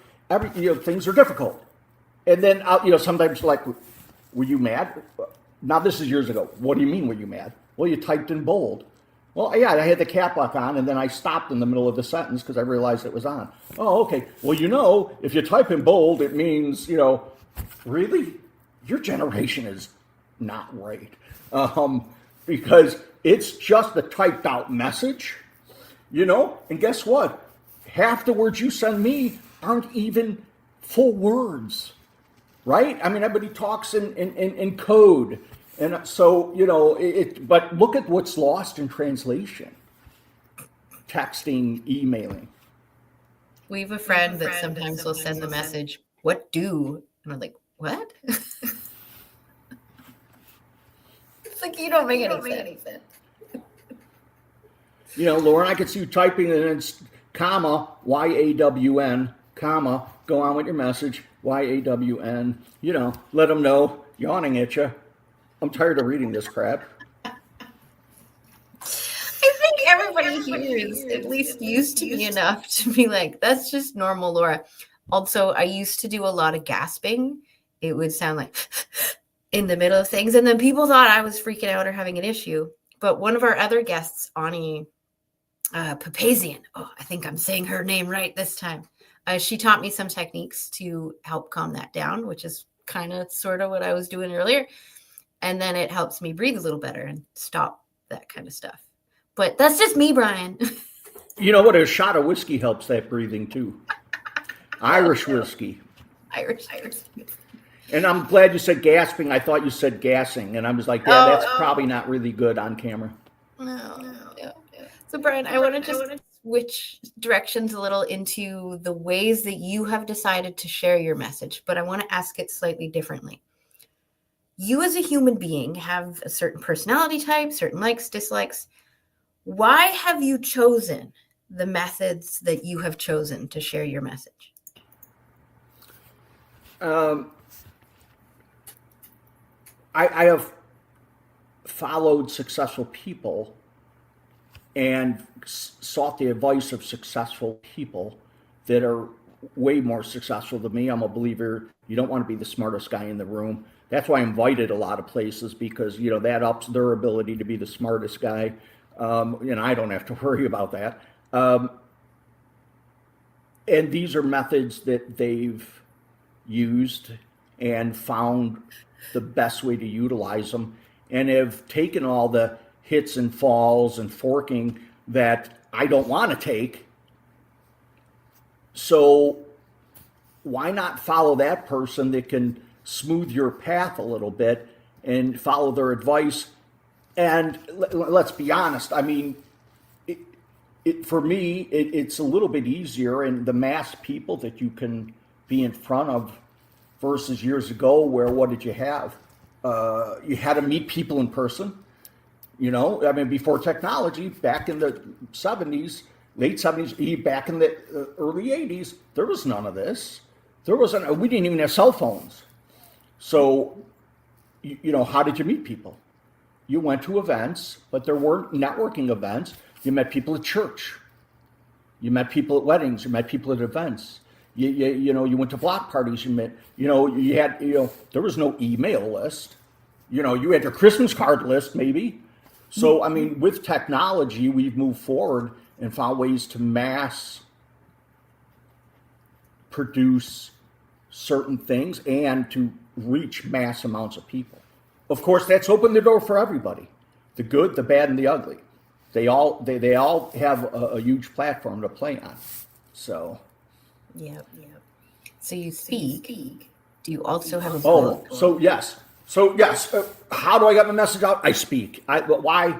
You could tell. I did it in corporate for 25 years. I'm a bit reserved. I'm trying to break out of my shell. So I did a lot. Speaking was a lot of what I did in corporate. Developing, leadership was a lot. Leadership training, leadership development was a lot I did in corporate. So speaking makes it interesting and fun. Mm-hmm. The speaking allows me to talk about my coaching. Yes. I am also a 2-time best-selling author. So speaking allows me to not just talk about being an author, but also I get a chance to sell my books. Because if I speak anywhere, I always ask, can I sell my books? So speaking allows me and helps me monetize book sales, which is like getting a business card out there to people.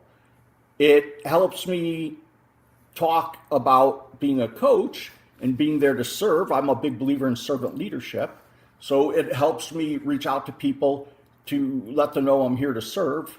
How can I serve or help you? And I also run a nonprofit, and it helps me talk about my nonprofit. It's a 501c3 nonprofit that helps people with disabilities get back outside. So those are the 3 methods. And then I go to networking groups online. I do go to networking groups in person. But, we all only have so much bandwidth. And it gets used up really quick. And living in the Midwest here in Illinois, you got some months that going out is not ideal. So thank God for technology. Definitely. I think you raised an important point there for a moment. Okay, lots of important points, but the one that I wanted to highlight was you mentioned networking events as a way to share your message. I don't think that has come up in conversation here on this show ever before, like casually, but not as a specific way to share your message. So thank you. Absolutely. I mean, if you just share it with 10 people, and usually in a lot of times in networking groups, you're standing maybe in a group of 2 or 3 people. I mean, and everybody's kind of going around saying what they do. Hello, this is who I am. Well, I just shared it with 4 people. And I know I've done this. I've gone over to somebody I know and I go, you know, the guy you were talking to with the glasses, what does he do?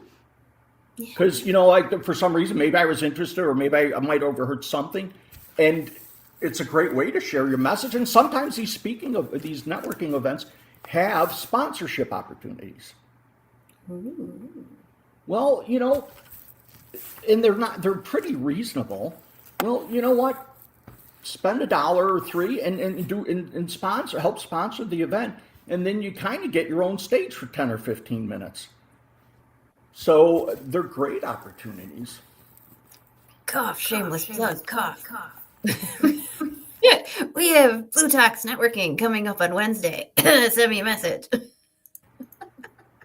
It's not a shameless. Just here it is. If you're not a meathead, you'll be there. Yeah. I'm gonna call you out a little bit. Are you gonna be there, Brian? For what? I'd love to see you. You know we have fun. I know, and we have met In Chicago. numerous times, and it is always a pleasure meeting and talking with you. You're a good audience. You're a good audience and such a good-hearted person. And we need more people out there like that genuinely enjoy what they're doing and care. And it's the genuine part that means a lot to me. It's the genuine part. I mean, to me, that is what makes me and allows me to resonate with people that might not even maybe like sarcastic people, but the genuine part can get you through that. It's like, you know, they say you can call somebody as long as you're smiling. Well, there's a little truth to that. I mean, it's all the people from the South. Bless your heart. Yeah. You don't hear the rest of the part. All the words behind it. So, Brian, I want to make sure that we know where to find you and, of course, your favorite way to communicate. You know what? I will jump on the phone. I will jump on a Zoom. I will jump on a StreamYard. I like talking in person, on the phone. Get a hold of me through, I'm on, Facebook. I'm on LinkedIn. I'm on Instagram. So you can find me under Brian P. Swift on any of those things. Please reach out to me. If you want to send me an email, it's bswift62, BSWIFT 62 at Comcast.net. Send me an email. Find a way. If you want something bad enough, you'll find a way. And I'm pretty easy. My professional page is brianpswift.com. BRIANP as in Paul, not perfect, SWIFT.com. BrianPSwift.com. You can go there. You can shoot me an email. You could find me on social media. I will say on Instagram, I am under the THEE_quadfather.com. Why the Quadfather? For those that can't see, and you probably wouldn't believe it, but I am a C6 quadriplegic. I've been a quadriplegic since the age of 17. But I have worked real hard to get a lot of movement back. Not as much as I like, but I don't let it stop me. Mm-hmm. So, Brian, one more question before we officially end the main interview. If there's anything on your heart or in your head that you just need to share with people, what is something that you would love them to take away? I think it's important sometimes to realize One, I would like to say, if I could be of service or value to anybody out there, please reach out to me, and I will try to help you get what you want out of life. And I guess the other message I would say is, you can't be great without the greatness of others. It's truly that simple. I would not be where I'm at if it wasn't for the good Lord, my family and friends. So I live by a creed of faith, family, and friends. And those three things I hold dearly. And if it wasn't for my faith, I wouldn't be where I'm at. People don't get where I'm at without the help of somebody way greater than me. And there's only one person that'll ever love you more than your mother. That's God. I mean, and if you can reach out to him and create a good relationship with him, and then your family, you've got half a life. We've got 3/4 of life licked. So awesome. I want to say thank you so much, Brian, for joining us and for being such a good sport. Anytime. I appreciate the opportunity. You guys are both awesome at what you do. You take a good sarcastic kidding, and you make a great audience, which I always appreciate. So anytime. And if you run across somebody that you think might be a good fit or might need some quad father assistance, man, feel free to pass them on to me.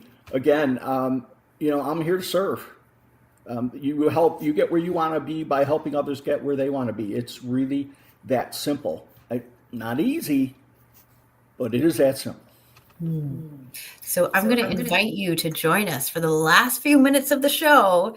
That way we can kind of recap any of our favorite things that came up during the day. And that doesn't just mean this interview, Brian. I saw you watching earlier. So I'm going to pick on you first. What is something that stood out to you today that you just want to share as a recap?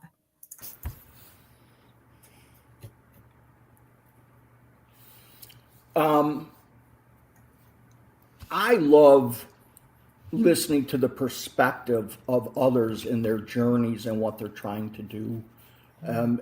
Because what I like to do is I do that self-analysis. It's kind of like looking in the mirror and thinking about their recap and am I applying some of those good things to my life?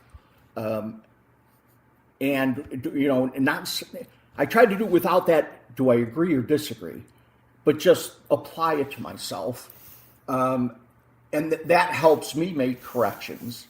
So, and I think, I believe there's a lot of people out there that are missing an important process in growth and self-development.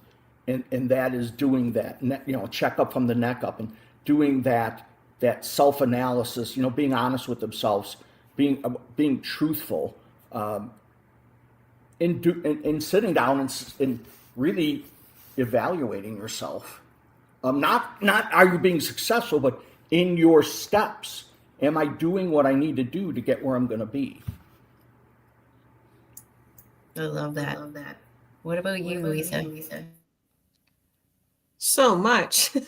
There's been so many really great conversations. And I think one of the things that I love the most is, and I said it to you earlier, Laura, is just your ability to ask the questions and then you just get people talking. And then now all of a sudden they're just talking from their heart. It energizes me so much to hear people talk about what lights them up. When we, right back to our first interview today with Coach, and he started talking about his beliefs and his messages that he wants to share. And, Brian, I kind of, railroaded him into a Coach Laura for a little bit here, but because I know that I'm going to hear Brian when he's doing that, because he has such a serving, like it's so obvious when you talk to him or when you hear him anywhere that he's just here to help everybody. So I just love just really watching people light up when they get to talk about what lights them up. Oh, I completely agree. I guess my biggest takeaway from today is I'm going to say not even renewed, my built up ability, which I'm still growing, to receive some of that awesomeness that everybody has been so gracious in gifting me today.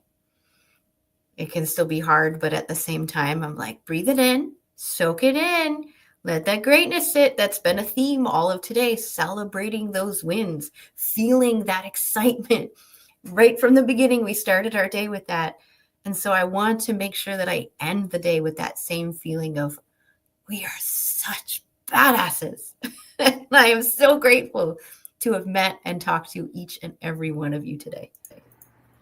That's awesome. Yeah. I also didn't know that I was going to get recipes today. So see, there you go.